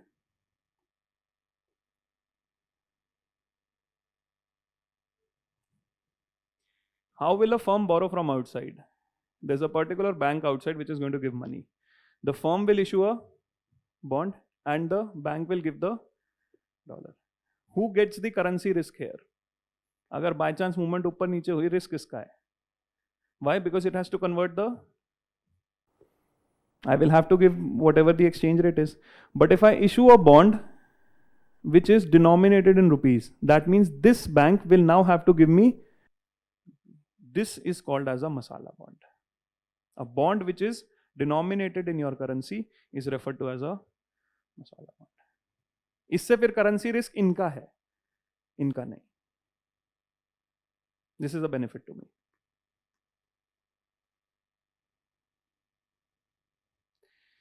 If the RBI decides to adopt an expansionist monetary policy, what is expansionist monetary policy? Reducing the interest rate. If I reduce the interest rate, there will be more money supply. More is what is we call as expansion, right? If I cut and optimize SLR, if I reduce the SLR, if the fraction of SLR goes down, will the bank be able to make more loans? If there are more loans, is it expansion of more money? Yes. Increase the MSF rate. What is MSF rate? The rate at which RBI gives loan to the bank. When it is done with the government security bachi nahi hai. So what the banks can do is they can use their SLR securities. If the RBI increases the bank rate, MSF rate, will the bank be able to give more or give less? Less. So this is expansionist or contractionary. So this is not correct. Cut the bank rate and repo rate. More money if bank rate and repo rate are increased. Now question is asking, if I adopt an expansionist monetary policy, I should do 1 and 3 and not do. Question is asking. So what should I do? 1, 3 but not do? Answer will be. Always read the question carefully. You'll always have these type of mistakes. Not do hamesha, not will be in bold or in italics.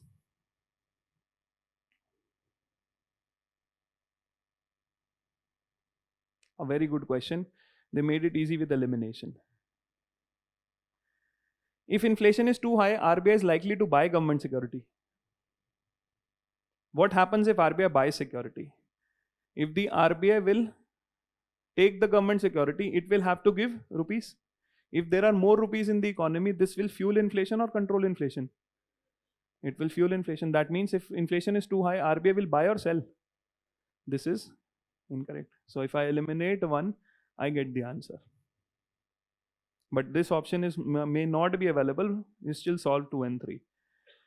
If rupee is rapidly depreciating, RBI is likely to sell dollars in the market.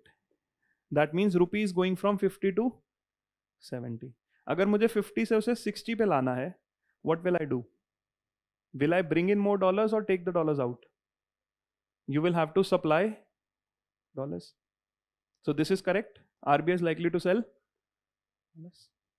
अगर value of this is your demand curve and this is your supply curve. Supply got reduced. This is why it happened from 50 to 70. How do I bring it to 60? I will increase the supply.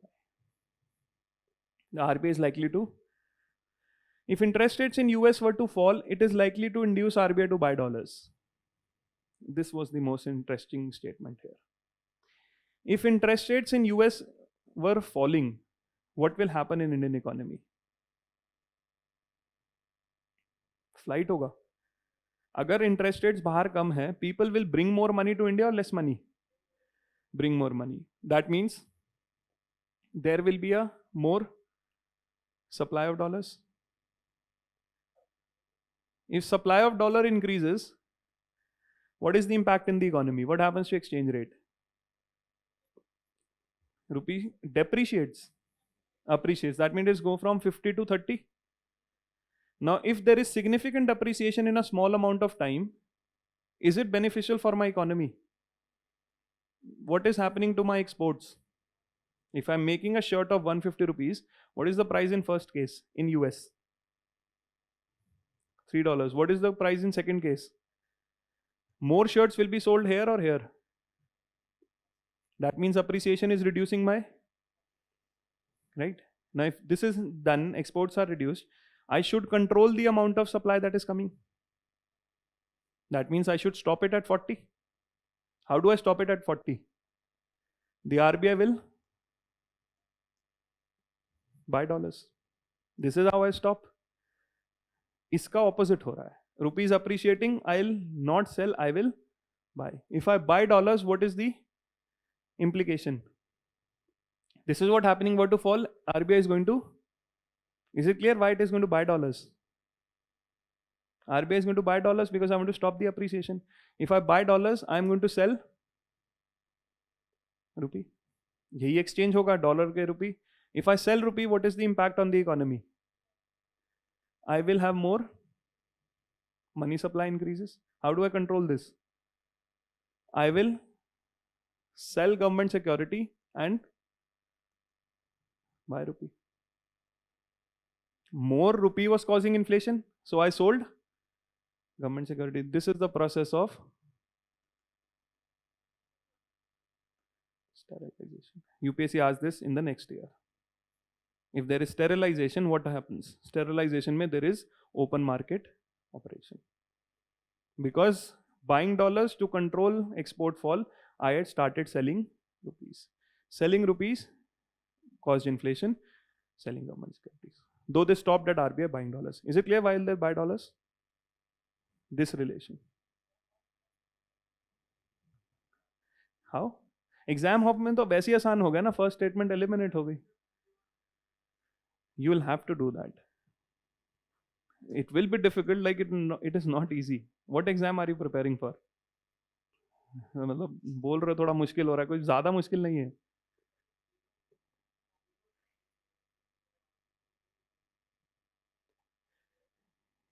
If the interest rate for it is likely to induce. The question itself is saying it is likely to induce. But this is what they should do, right? Go in this direction. Definitely it is not going to happen one by one usi time. But question is framed on what it is going to do. See, next year they ask this question: which of the following activities of the RBI is considered to be part of sterilization? Is it clear what is sterilization? Sterilization is remove the excess amount of dollars to control inflation. Conducting, is it clear? Next year itself, sterilization, open market operations.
Question from the current affairs, though it is a basic question.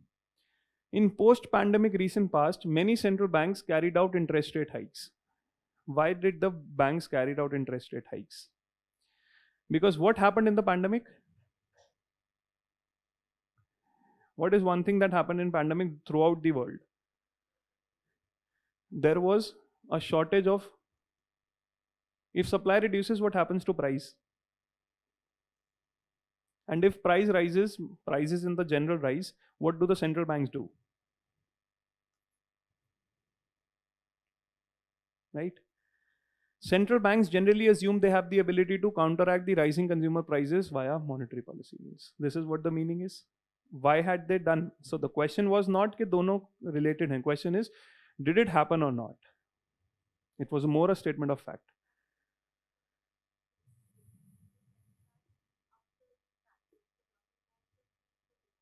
The government, but most of the economies saw a supply shortage. In fact, US ने 15 साल का interest rate increase का they had shifted to quantitative tightening. This is why I said it's a statement of fact. You are assuming this can happen, but I am asking what happened. This is why it's a statement of fact. Reading the newspaper is important. What is happening? You can't say कि वो कर रहे होंगे. कर तो ये रहे थे ना, वो कर सकते हैं. So this is not a question of concept. This is a question of fact. Both are correct, and 2 is the explanation of 1.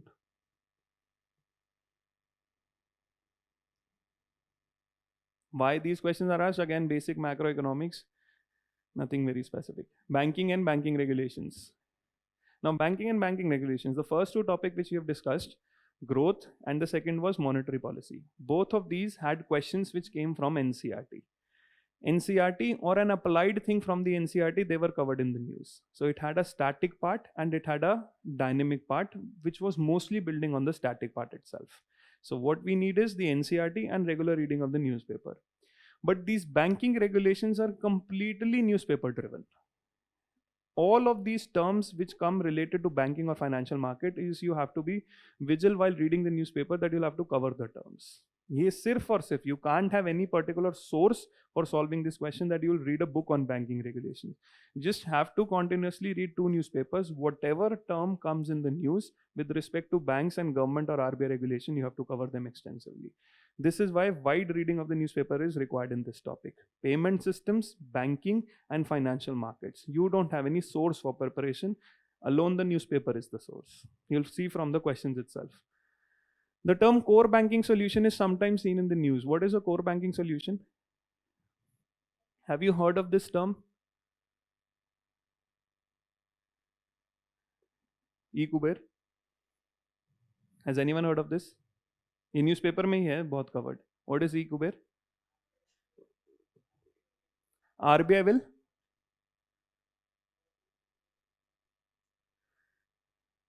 Now, to manage all of its banking functions, whether with respect to government or with respect to banks, there is one software with RBI, the core banking solution, which is called as eCuber. Digitally, it tries to manage all of its banking functions of deposit, debt, or even withdrawals with the government or banks through its core banking solution, eCuber. So what is this eCuber? It is a network of RBI's branches which enables the RBI's customers to operate their accounts. So कोई भी bank है, for example SBI, and SBI has number of branches. So how are all of the functions of SBI coordinated with its branches? It is done through its core banking solution. The meaning of core banking solution is network of banks branches enables the customers to operate anywhere. और RBI का जो CBS है, that is called as eCuber. It is an effort to increase RBI control.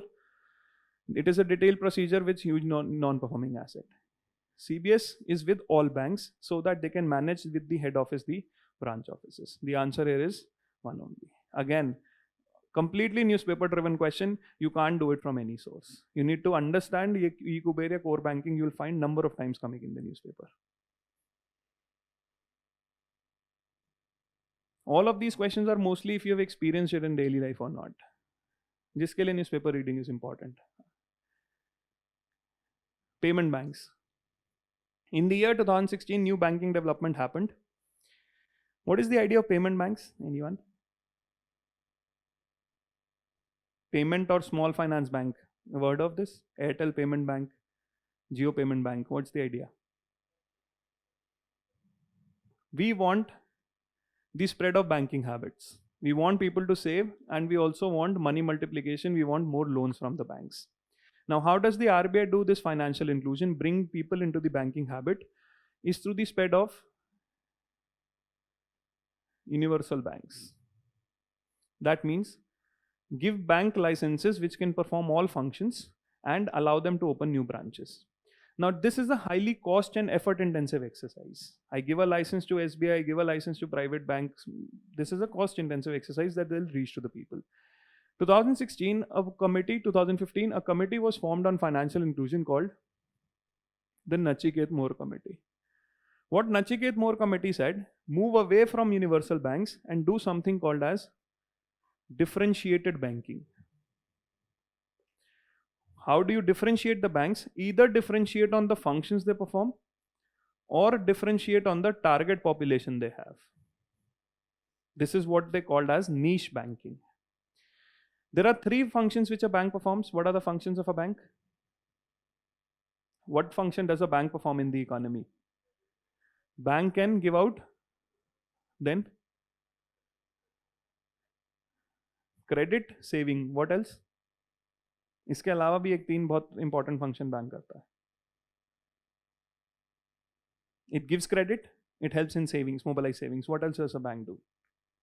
It also provides you solution for payment, check, draft, online banking, ATM cards. All of these are different payment systems which the bank gives you. These are the three building blocks of any bank. So what Nachiket More said, that either differentiate on banks or differentiate on target population. To differentiate on banks, they created something called as payment banks. ये सिर्फ दो ही function करेंगे. They will not do all functions. They will do the function of deposit and will provide the payment facility. That means they will not be doing loans नहीं है. That means risk नहीं है. Regulation कम हो जाएगी. Regulation कम होगी, financial inclusion better होगा. Second, have target oriented. They can do all three, but for certain focused people. This was called as small finance bank. How do they target the people? Any idea how small finance bank are different from universal banks? They have to give 75% of their loans to priority sector. तो मैंने target population के लिए bank बना दिया, and I've created a bank for payment purposes, that is financial inclusion. Small finance bank, a similar bank was already created before, but was created by the government, that was RRB. इनके पास भी limit है 75% they have to do priority sector lending. In fact, small finance bank have another condition. 50% of the loans should be less than 25 lakh rupees. So you whatever total loans you give, 50% loans 25 lakhs से कम होने चाहिए. So I've targeted the population, priority sector, and I've given loans to people who are not getting loans from universal banks. So what they did, based on function, payment banks, based on target, small finance bank. This was created in the year 2015. Licenses started. Mobile telephone companies and supermarket chains are owned and controlled by residents, are eligible to be promoters of payment banks. Now see, what functions do payment banks do? They can take in deposits and give out payments. Who's more likely to give you payments? Who has digital solutions? Paytm Payment Bank, Jio Payment Bank, Airtel Payment Bank. Telephone companies. Payment banks can issue both credit card and debit cards. Now, credit card is type of a loan. Can payment banks give loans? Payment banks cannot undertake lending activities. This was the whole idea of payment banks. So answer here becomes 1 and 3. You have elimination also. If you know credit cards is a loan, you can eliminate 2 and all of the options are gone. Any new current development, payment bank and small finance bank license were distributed, you need to know the features of both. Is this clear?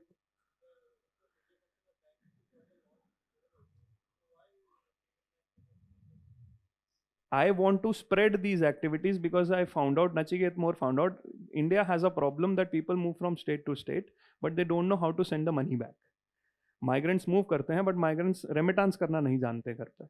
So how do I bring them into the banking fold so they're not cheated by the people? I'll start distributing payment bank license. Now this is a low risk, low income opportunity. But payment banks, they gave an option that after successful 5 years of experience, you can transfer into a small finance bank. पैसा loan से ही बनता है, but इसमें आपका risk भी नहीं है, तो money making possibility is less. You can only charge for payment.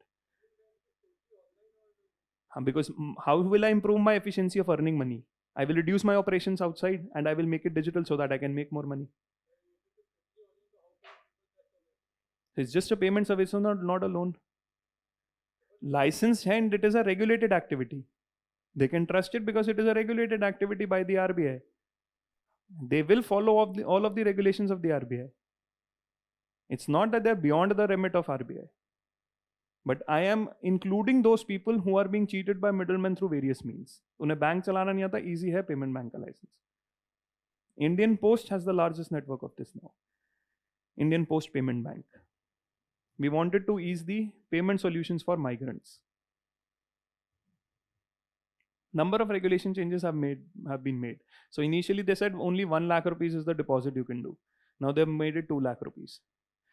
Which of the following statement best describes the term scheme for sustainable structuring of stressed asset? India had a problem of NPA.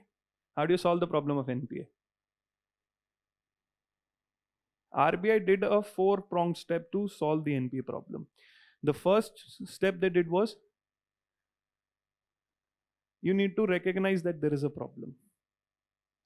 Till a significant period of time, banks were not ready to recognize. Under recognition, they did something called as asset quality review. RBI checked the bank, every bank, what exactly the status of their asset is and classify them as bad loans if they are bad loans. Second, they created a central database for information on large credit. What was happening? One businessman had taken a loan from SBI. PNB did not know he had an exposure to SBI. So 5 crore से ज़्यादा जिसके भी loan होंगे, सारी information यहाँ होगी. Central deposit database on information on large credit. This was recognition. The second step was resolution. Resolution means try to recover the loan. Try to take out value from the loan. The third step was give the banks money to do more business, recapitalization. And the fourth step was reform the process. Now under resolution, the RBI came out with number of steps, number of notifications. The first such scheme in 2015 was called as the Joint Lender Forum. This was one scheme for structuring. The second scheme for structuring in 2016 was called as Strategic Debt Restructuring. Understand, a very interesting thing happened here. Under strategic debt restructuring, RBI said, whatever loans have been given by banks, and if you can't recover it from the firm, you convert the loan into shares. You control the whole firm now. So under strategic debt restructuring, RBI gave the power to the banks to convert their debt into equity. Now when this happened, this is a major problem for the firm. Unka control chala jayega. So a lot of firms started complaining. What they said, we can't return your loans not because we don't want to, because we had a problem. Not everyone is a willful defaulter. Some might face genuine difficulties. Now those genuine difficulties, the RBI got to know that there are people with those problems also. For them, they took out a scheme called Scheme for Sustainable Structuring of Stressed Asset. This. What RBI said, those who are facing genuine difficulties, unka 50% of the debt will only be converted into equity, not all of debt. That means आप major stakeholder नहीं होगे, major stakeholder वो promoter ही होगा. Don't take away his control, convert only half of it. Because we think there are people with genuine difficulties. This was the step RBI took in 2017. This is what they asked in the next year. Procedure, yes.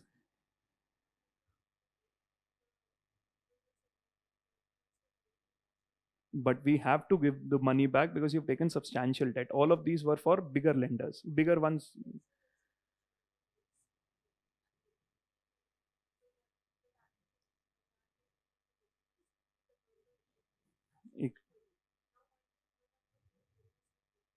Yes, definitely. This is why all of these three never got operational. Banks did not do this. In the next year, they cancelled everything. And then they asked them to go to IBC. Everything was cancelled the next year in June 2018. Considering ecological cost, reworking the financial structure of big corporate entities facing genuine difficulties. Is it clear? NPA and solution of NPA, direct question in the same year. S4A was a scheme for this. Otherwise also, if you see disinvestment plan, insolvency, bankruptcy code, you can still connect. It's not related to any of this. It's related to financial sector. Scheme for sustainable structuring of stressed assets. You know, it is not ecological cost or it is not. You can eliminate options from relation of the terms. How only this or this makes sense. If you know that what was happening, B would be the answer. Is it clear what was S4A?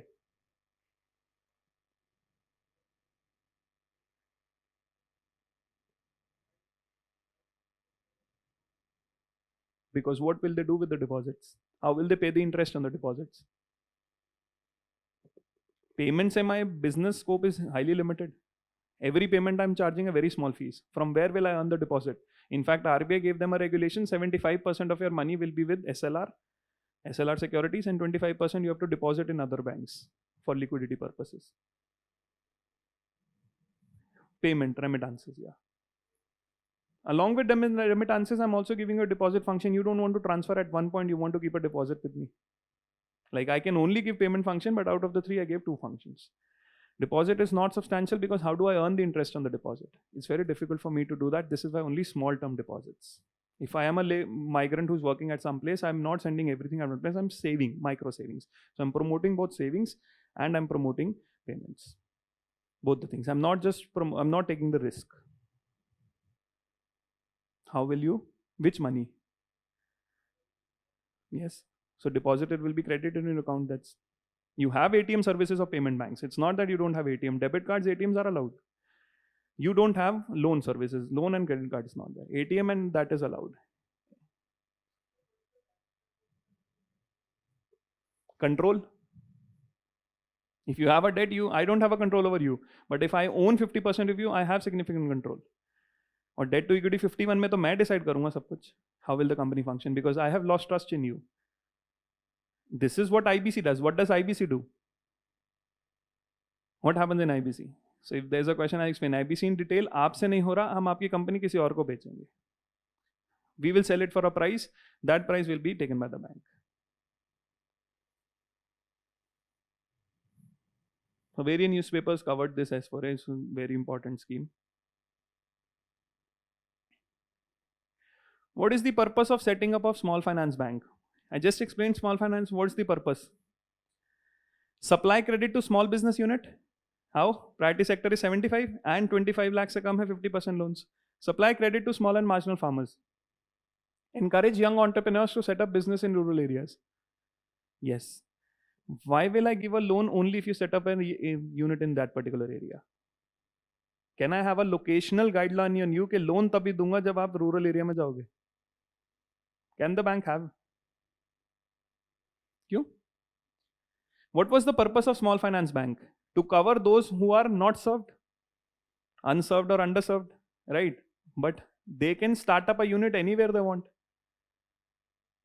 Is there a specific purpose that if you start a unit, आप MSME लगाते हो तो सिर्फ आप rural areas में लगाओगे तभी पैसे मिलेंगे?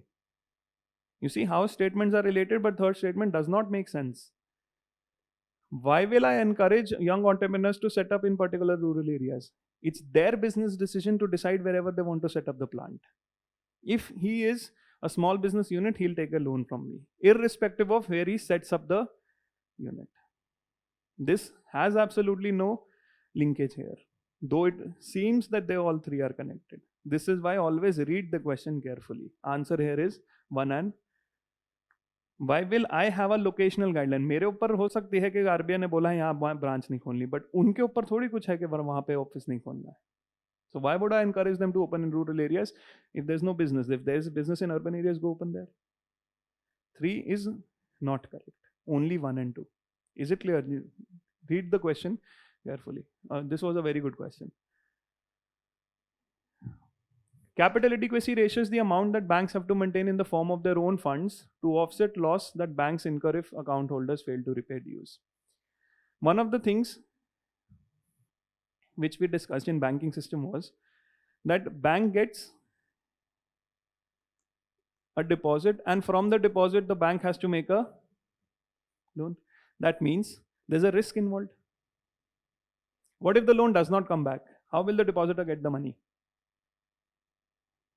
If the loan does not come back and a significant loans do not come back, will the depositors lose trust? If the depositors lose trust, every depositor is going to run to the bank and take their money. And if too many depositors come, will the bank fail? That means a very small activity of few loans defaulting, the bank has a very big possibility of failure. Now, how do I prevent this failure? In order to prevent the failure, this depositor will have trust on the bank if I know that bank has enough amount of capital to cover for this. If I know bank has enough safe money that it will be able to tide over the loss, this becomes a benefit for the depositor. In order to have guidelines that this capital should be maintained by the bank, there were certain set of guidelines given by the Basel Committee on Banking Supervision, which were called as Basel Accords. There's a Bureau of International Standards where you have central banks all over the world having this banking committee in order to find out how to maintain depositor trust in the banking system throughout. Because this problem is faced by bankings all over the world. So they wanted to figure out how to create more trust in the banking system. Central banks, under the aegis of Bureau of International Settlement, formed a Basel Committee on Banking Supervision. They gave certain guidelines, which guidelines are called as Basel Accord. The most important guideline of all Basel Accord was that every bank should maintain some sort of capital. Now, how much capital they should maintain, I need to give a guideline. In order to give this guideline on capital, they introduced something called as a capital adequacy ratio. That every bank has to maintain some capital as a percentage of their risk-weighted asset. Now, what do you mean by asset of a bank? Loans. Her loan में एक risk हो सकता है. Some loans are more risky as compared to others. So whatever the price of the loan is, I multiply with the risk weightage. As a percentage of that, I need some capital. For example, Basel norm said you need to maintain 8% of risk-weighted asset is something you should always have, because this capital is going to prevent this. Capital is going to build trust. Whatever baseline or the Basel guidelines were, central banks are free to adopt them or modify them. There's no legal compulsion. RBI has accepted all of the Basel guidelines and has norms for capital adequacy ratio. So what is capital adequacy ratio? Amount the banks have to maintain in the form of their own funds to offset any loss when repayment doesn't happen. So this is a trust which you are creating with the depositors, which RBI has asked you to do. Basel said 8%, RBI said 9%. Every bank has this capital adequacy norms. It is decided by each individual bank. It is decided by minimum RBI decide करता है, बाकी आप कितना भी रख सकते हो. So every bank has to maintain a minimum of 9%. If some bank is maintaining 15% and another bank is maintaining 25%, where will the depositor have more trust? Someone who has 9, 15 or 25? 25. So this becomes a information for the client to choose which bank they want to do business with. ये bank सबसे safe है क्योंकि इनके पास पैसा बहुत है to cover for their loss. Minimum everyone has to maintain, that is 9%. This is what is the genesis of capital adequacy ratio. Answer here is it clear? This is basic of banking. Minimum, yes. But basics they have to write. I can't keep it at 7. How am I deciding then?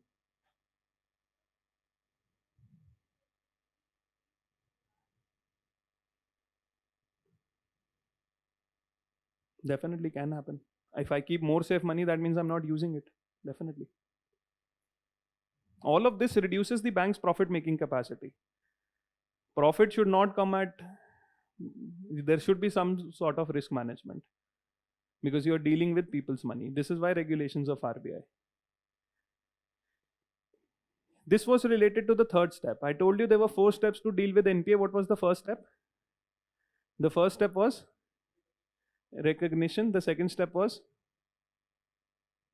the asset recovery or something called as resolution. What is the third step? Why should the bank be recapitalized? What do you mean by recapitalization? Who's the owner? Where did the NPA problem happen? NPA problem was mostly with government banks. Government banks का owner कौन है? As the name suggests, the government, right? Now, whenever a bank faces losses, that means it has given a loan, this has not returned. How will I cover for the loss? How do the banks earn money? Banks earn money as a difference between the two, right? I will only recover the loss when I can make more loans. How will I make more loans? I need more money from my owner. This is what is called as recapitalization. Government decided to recapitalize the bank so that they can do more business and then recover their loss, because there's no other way of recovering the loss other than providing them more money. This is what was the third step in order to do that. 3.5 lakh crore rupees is what the government gave them in a period of 4 years. Roughly, coming from both the budget and bonds, 3.5 lakh crore rupees. This is the first statement they've asked. Capital infusion into public sector banks has steadily increased in the last decade. Question is in 2018, that means 8 to 18, I have steadily increased. Now, will a government keep on giving money to its banks? There is a logic that it increased definitely, but would it be a steady increase? Why will I not keep on increasing the money given to the banks? You understand the logic, then we'll come to how to solve. Fact hai to you can definitely solve, this cannot happen. Even from concept, this cannot happen. Recapitalization says give more money to them so that they can make loans. What is the guarantee they'll not repeat this mistake? So I'll be very careful with them in giving money. So some years when I think they had problem, I'll give them more money. But there will be years I'll not give them more money because I don't have a guarantee that they'll not make the same mistake again. So if there is a problem here in giving more money, will the money given by the bank to the bank steady increase? Secondly, even to give this money, from where will the government get the money? All is a problem. अगर मैं tax लोगों पे बढ़ाऊं तो और बड़ी problem. If I increase the tax, people will not spend, people will not borrow, banking activity reduces. So from where will the government find the money to steadily increase it every year? Both become conceptually a problem. I am giving them more money and I cannot punish their bad behavior. So whatever they do, I keep on giving them money. This is irresponsible behavior being punished or being incentivized. This process is called as a moral hazard. This phenomena when you can't discipline bad behavior, you're giving them money, still they're making mistakes. This is called as moral hazard. So from the perspective of moral hazard, I can't do this. So this is why this is not correct. To put the public banks in order, the merger of associate banks with parent State of Bank India has been effected. This was the reform step. We merged some of the SBI associates with the main SBI bank. This is true. Answer is it clear how you can solve first even if you don't know the fact? The government cannot continuously give money because the government does not have the resource to do so, and also the incentive not to do so because of moral hazard. Answer here is 2 only. Otherwise also this was covered in the news, the patterns of recapitalization. This is been coming from the news only, the pattern of losses and how the government gave the money to them. Restructuring of assets. What was the purpose of intercreditor agreement? So I told you 15 to 20 सारे question NPA पे हैं. The 4 steps of NPA only. Restructuring of assets. What is the purpose of intercreditor agreement? The second step of solving the NPA problem was resolution. Now, one of the government committees also proposed how to do resolution. Now, what they proposed was a committee under the ex-PNB chairman Sunil Mehta. He proposed something called as Project Sashakt. Now, what he proposed under this, he proposed 5 things. He said, if the loan is less than 5 crore, the bank alone should solve it and establish a vertical for solving NPAs. If there's a small ticket loan less than 5 crore, bank alone should do that.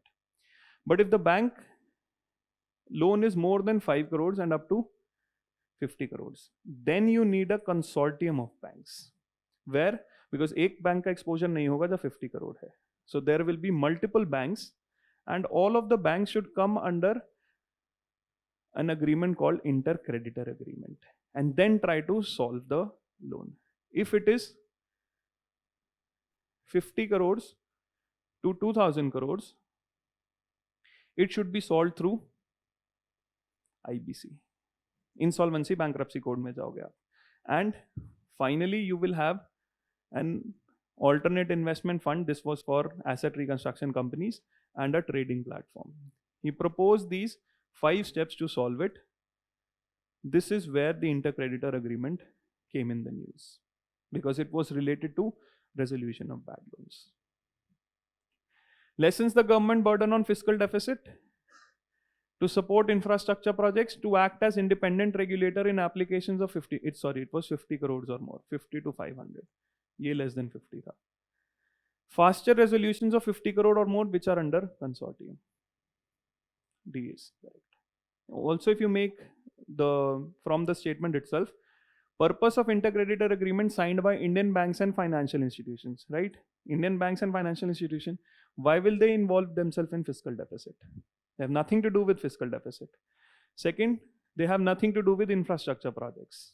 ये दोनों agreement sign करेंगे to solve the problem of bad loans. If you want to solve it without knowing Project Sashakt, the statements don't make a lot of sense.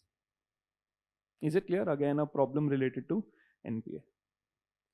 All of this happened till 2020. A lot of new terms, new regulations. Chairman of public sector banks are selected by, again, the news. The 4th step for solution of bank NPA problem was reform. Under reform, the government launched something called as a Indradhanush plan. In fact, reform के लिए the government set up a committee called Banking Sector Reforms by P.J. Nayak. He was the chairman. This was the committee to recommend reforms. What he said was the biggest problem of government banking was there's a lot of interference of the government with the public sector banks. They appoint everyone, their tenure, plus all of the phone calls that come from the government. We need to reduce this interference. How do we reduce this interference? They said the government should create a bank investment company. और ये bank investment company ही सारे public sector banks को manage करेगी. They said create a bank holding company, shift all of your shares here, let them manage everything. In order to incentivize them to better manage, give them incentives based on equity. आप shares दो इनको, इन्हीं banks के, ये better perform करेंगे, इनको भी benefit मिलेगा. So this was a professional arrangement which they wanted to create to reduce the role of the government. They said, till the time you create this, create a bank board bureau which will manage appointment. Till the time you create a bank holding company, you create a board which is going to select the top officials so that the interference reduces. The government did not accept this, but accepted this. UPSC in the same year asked this question. The chairman of public sector banks are selected by bureau. Current developments in banking financial sector are always probable questions in UPSC. The 4 steps, every step was asked in all of the years. 15 to 20 you'll find maximum questions on banking.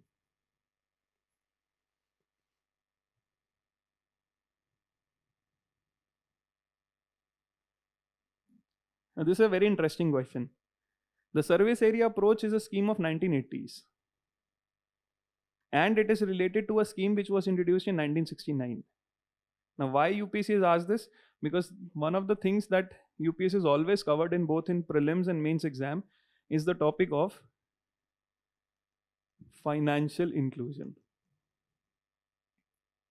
This is a topic they've covered through multiple dimensions, both in prelims and mains.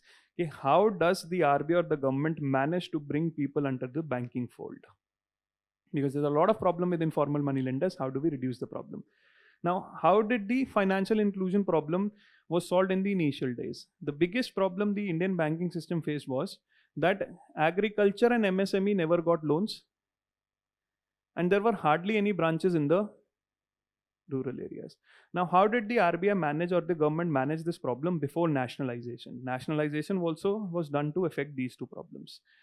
1969, the government had a scheme called the lead bank scheme. And 1974, they created another thing which was called as priority sector lending. Under the lead bank scheme, the government said, we are going to give responsibility to every bank to be the lead bank in a particular district and manage all of the banking there. For example, SBI has a responsibility of say 10 districts. उस particular district में financial inclusion सब आप करोगे. कहाँ new bank branches चाहिए, where we can give more licenses, everything will be managed by the lead bank. Now, problem with this scheme was that though this lead bank was given the responsibility, it was being concentrated only in few areas. Every district might have some developed areas, urban areas, so you might be focused there. In order to make this scheme more specific, the RBI said, now every district will be distributed into specific service area. And every bank will be given the responsibility of one service area having say 15 to 20 villages. So that we have a focused approach on spreading banking in the rural areas. Lead bank was being skewed in some areas. So every lead bank will determine the service area of a bank और वो उसी area में काम करेगा. This is what was your service area approach under the lead bank scheme. Now this question, though the scheme, you can't prepare everything. But what topic needs to be prepared, which is covered holistically by UPSC, is financial inclusion. We'll find number of questions that are on priority sector lending, which is a scheme of 1974. Modifications are made, but still it is often asked in the exam. Last year there was also a question, we'll discuss this. MSME loans are PSL loans or not? So this topic of financial inclusion, one is spread of credit and the other is spread of complete banking. These two schemes become highly important. Financial inclusion, any measure being taken has a probability of being asked.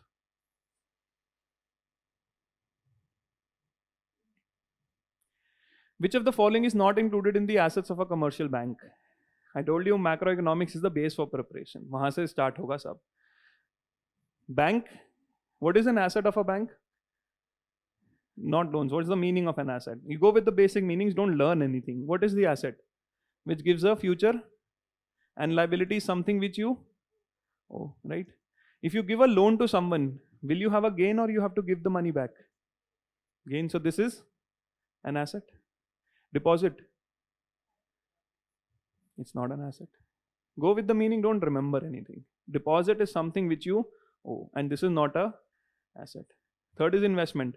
Investment is a gain or something you owe. Investment gives me benefit, so I can use it for loan, I can invest it somewhere. Money at call and short notice. What is call and short notice money?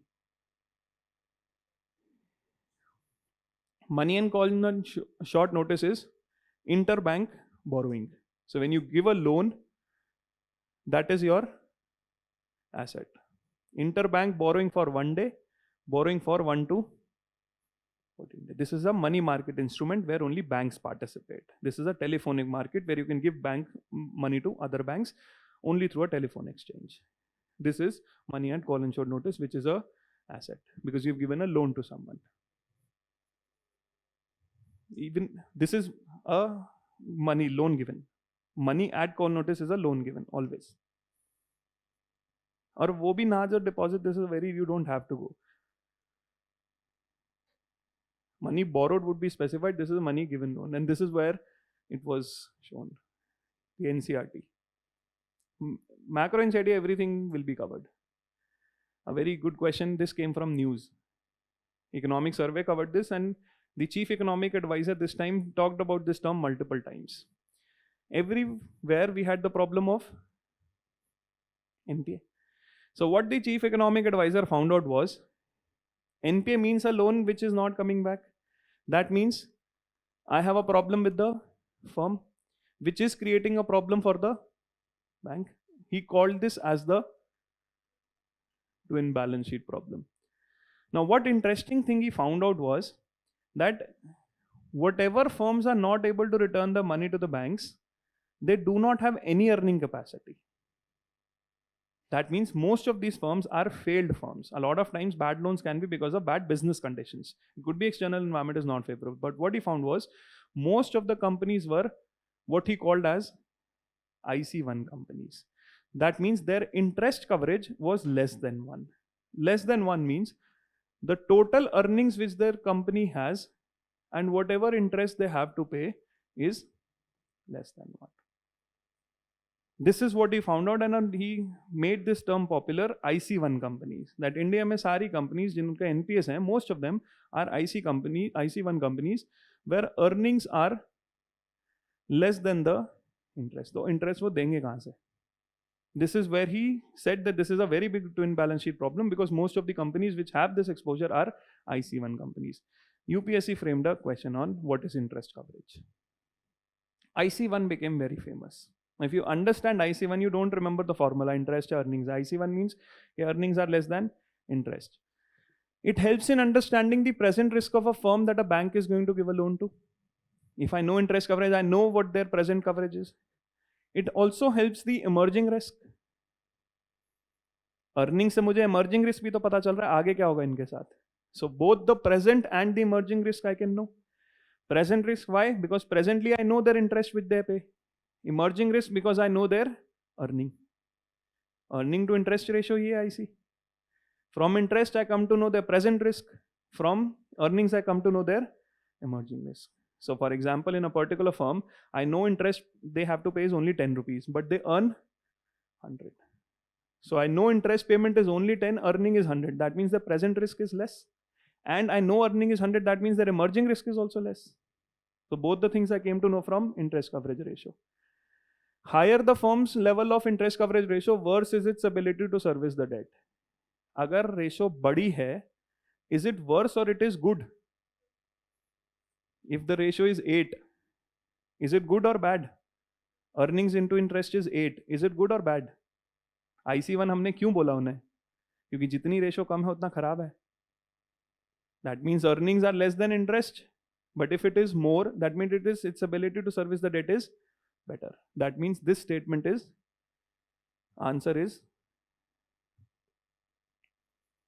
So if you see from banking regulations, most of them are newspaper questions. Most of them because NPA problem was in the news from 15 to 20. This was a highly popular term, interest coverage ratio. Completing the syllabus without proper knowledge of current affairs will not take you far in the UPSC Civil Services examination. Regulate and transform your preparation with complete coverage of news of relevance.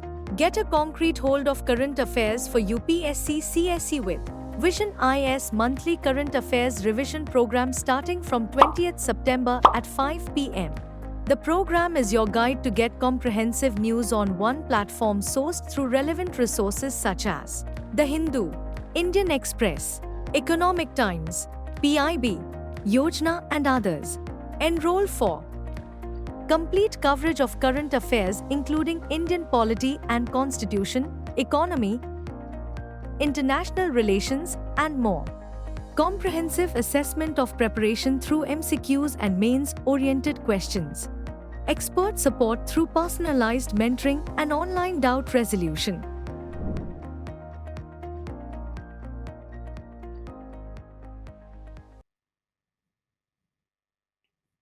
This became a very big issue. This became an issue in 2015 to 17 because there was a very big conflict between the government and the RBI. One of the reasons why government should be or RBI should be independent from RBI or government is clear. Why? Because we don't want government control over money. Another point of conflict between them is the interest rate. Now, what's the function of RBI? Control inflation. And in order to control inflation, what will I do? I will increase the interest rate. If the interest rate is high, will the government be happy about it? Why? Because consumption and investment will not increase.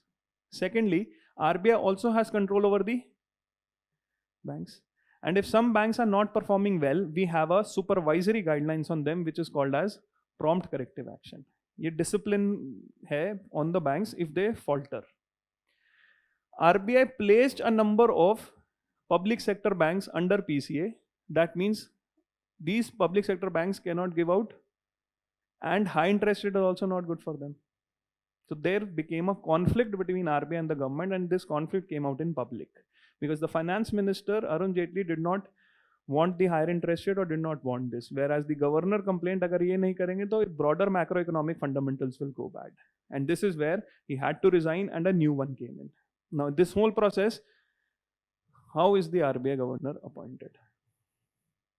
It is appointed by the central government. RBI Act 1934 is what governs all of these provisions. A central government act, and all the more why the RBI will appoint it. Who owns the RBI? How? Or when did this happen? 1949, there was a RBI Nationalization Act where the complete control of RBI was given to the government.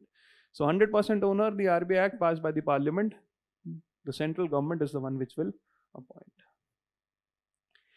Certain provisions in constitution give the central government right to issue directions to the RBI in public interest. This was the major point that came out in public. Do we have provisions in the constitution with respect to RBI? Hota to this Lakshmikant would have been 30 pages more. You would have read it. Lakshmikant to sari information hai wahan pe. It's not at all related to the constitution. In fact, this came in the news. This is what the relevance was. RBI Act 1934 has a section 7 here. Section 7 says, and this has never been used, but definitely government gave a threat here. Section 7 says the central government can give certain guidelines to RBI which they have to comply because of public interest. This would mean that there will be a dilution of independence of RBI if the government gives those guidelines. This is what was the reason of this. Deputy Governor of RBI at that time, there are 4 Deputy Governors. Viral Acharya gave a speech outside the RBI and he said that if Section 7 gets used or anything happens, the macroeconomic fundamentals of this country will go. Currency, people might lose trust in the currency. Because he thought that there was pressure from the government. Under Section 7, there might be guidelines. And then in fact, after a few days, both the governor and the deputy governor had resigned. So there was a lot of conflict over this. This is what is why the question came in. Because reform process mein kafi dono were not on the same page. Governor of RBI draws his power from RBI. This is true.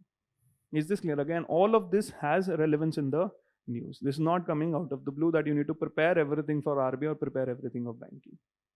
Answer here is, 1 and 3.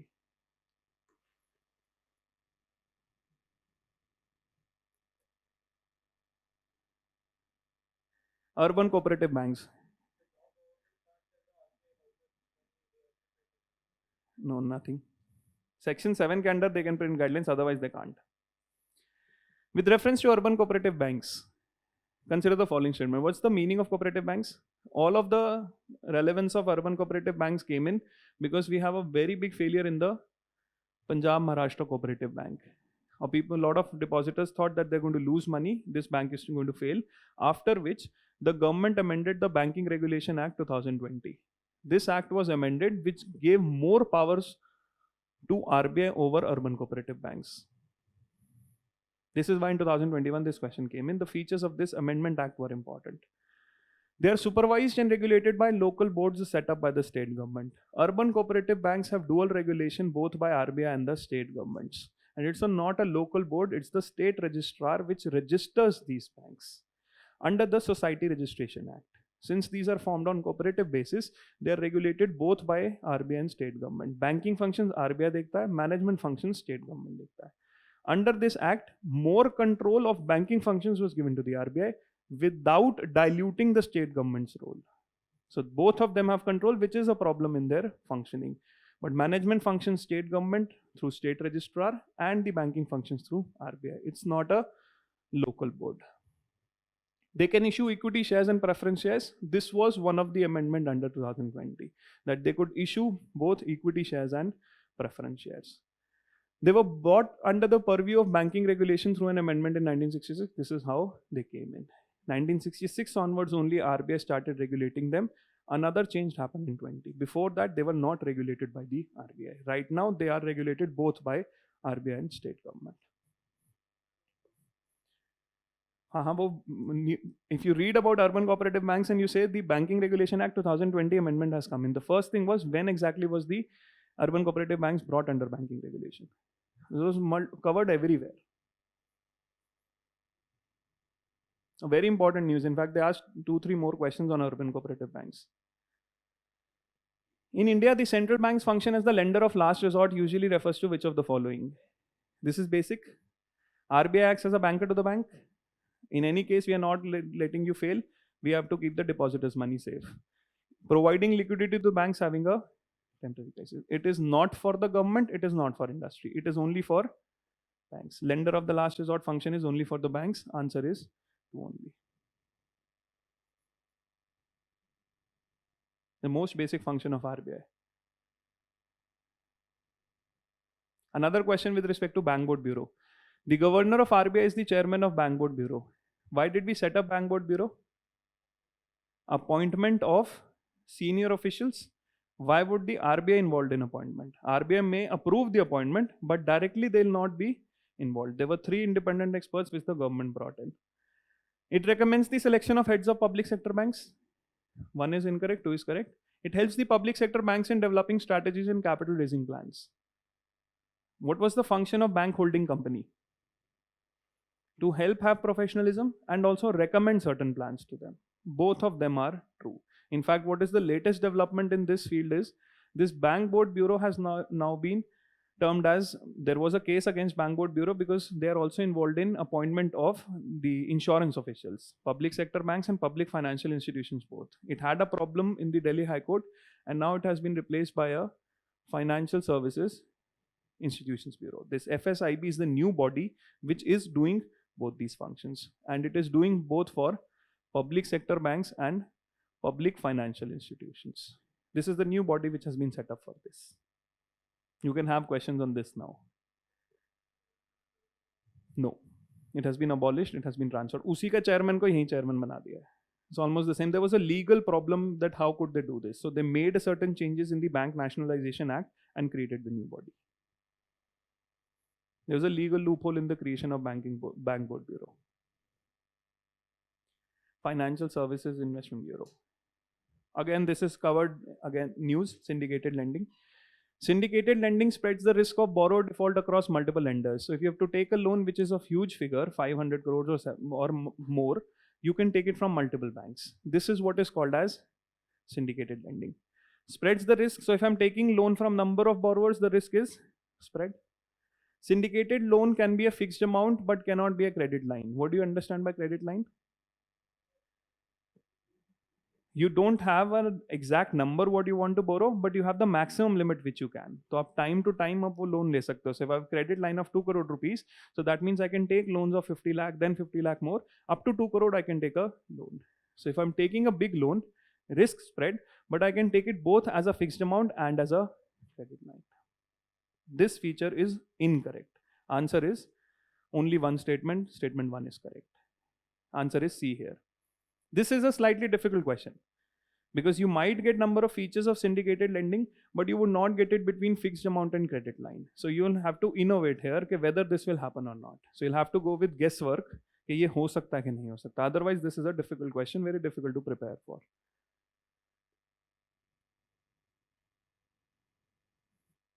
Consider the following statements. In India, NBFCs can access the liquidity adjustment facility of Reserve Bank of India. What is an NBFC? What is a non-banking financial company? Core banking functions is what? The biggest difference between bank and NBFC is that NBFCs performs financial functions. That is, they can help you invest money. They can help you provide a loan, but they do not accept demand deposit. Now, why this is critical? Demand deposit requires a certain level of trust. कि उन्हें demand पे पैसे वापस देने हैं. This is why these financial functions, the regulation is lesser as compared to what regulation happens on banks. Now, why does the RBI give facility of lender or liquidity adjustment facility to banks? Liquidity adjustment facility includes repo, reverse repo or standing deposit facility and MSF. These three are liquidity adjustment. Why does the RBI give this to banks? So that whenever they have a problem of temporary liquidity, that means problem of this. But if NBFCs are not allowed to accept demand deposit, will they be given LAF? LAF का function ही यही है कि उन्हें help करनी है जब demand deposit की ज़्यादा problem हो. NBFCs cannot access this. In India, foreign institutional investors can hold government securities. Stock exchanges can offer separate trading platform for debts. This is general, both of the statements are true. But is it clear how NBFCs are different and why LAF is not given? In fact, I told you about deposit insurance. NBFCs also do not have deposit insurance. There's no deposit insurance facility to them. Another, there's a payment and settlement systems in the country. NBFCs are not part of this payment and settlement. We'll discuss this when we discuss the payment system. Both of them are not available to NBFCs. No LAF, no deposit insurance, no payment and settlement system. And one more thing. How are banks regulated by RBI? Under what act? Banking Regulation Act. Banks, RBI also regulates some of the NBFCs under RBI Act 1934. It's not covered under Banking Regulation Act. It is covered under RBI Act 1934.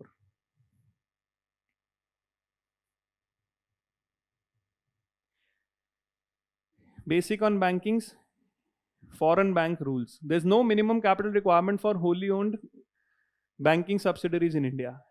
Do you think there is a minimum capital requirement for any bank that exists in India? Minimum capital means the starting amount with which you are coming in. And we discussed how banking with the capital becomes all the more important because it covers for the losses you have. So do you think this would be true for a foreign bank? If you see this does not make sense, you will have capital requirement. Or how can you function without a minimum capital requirement?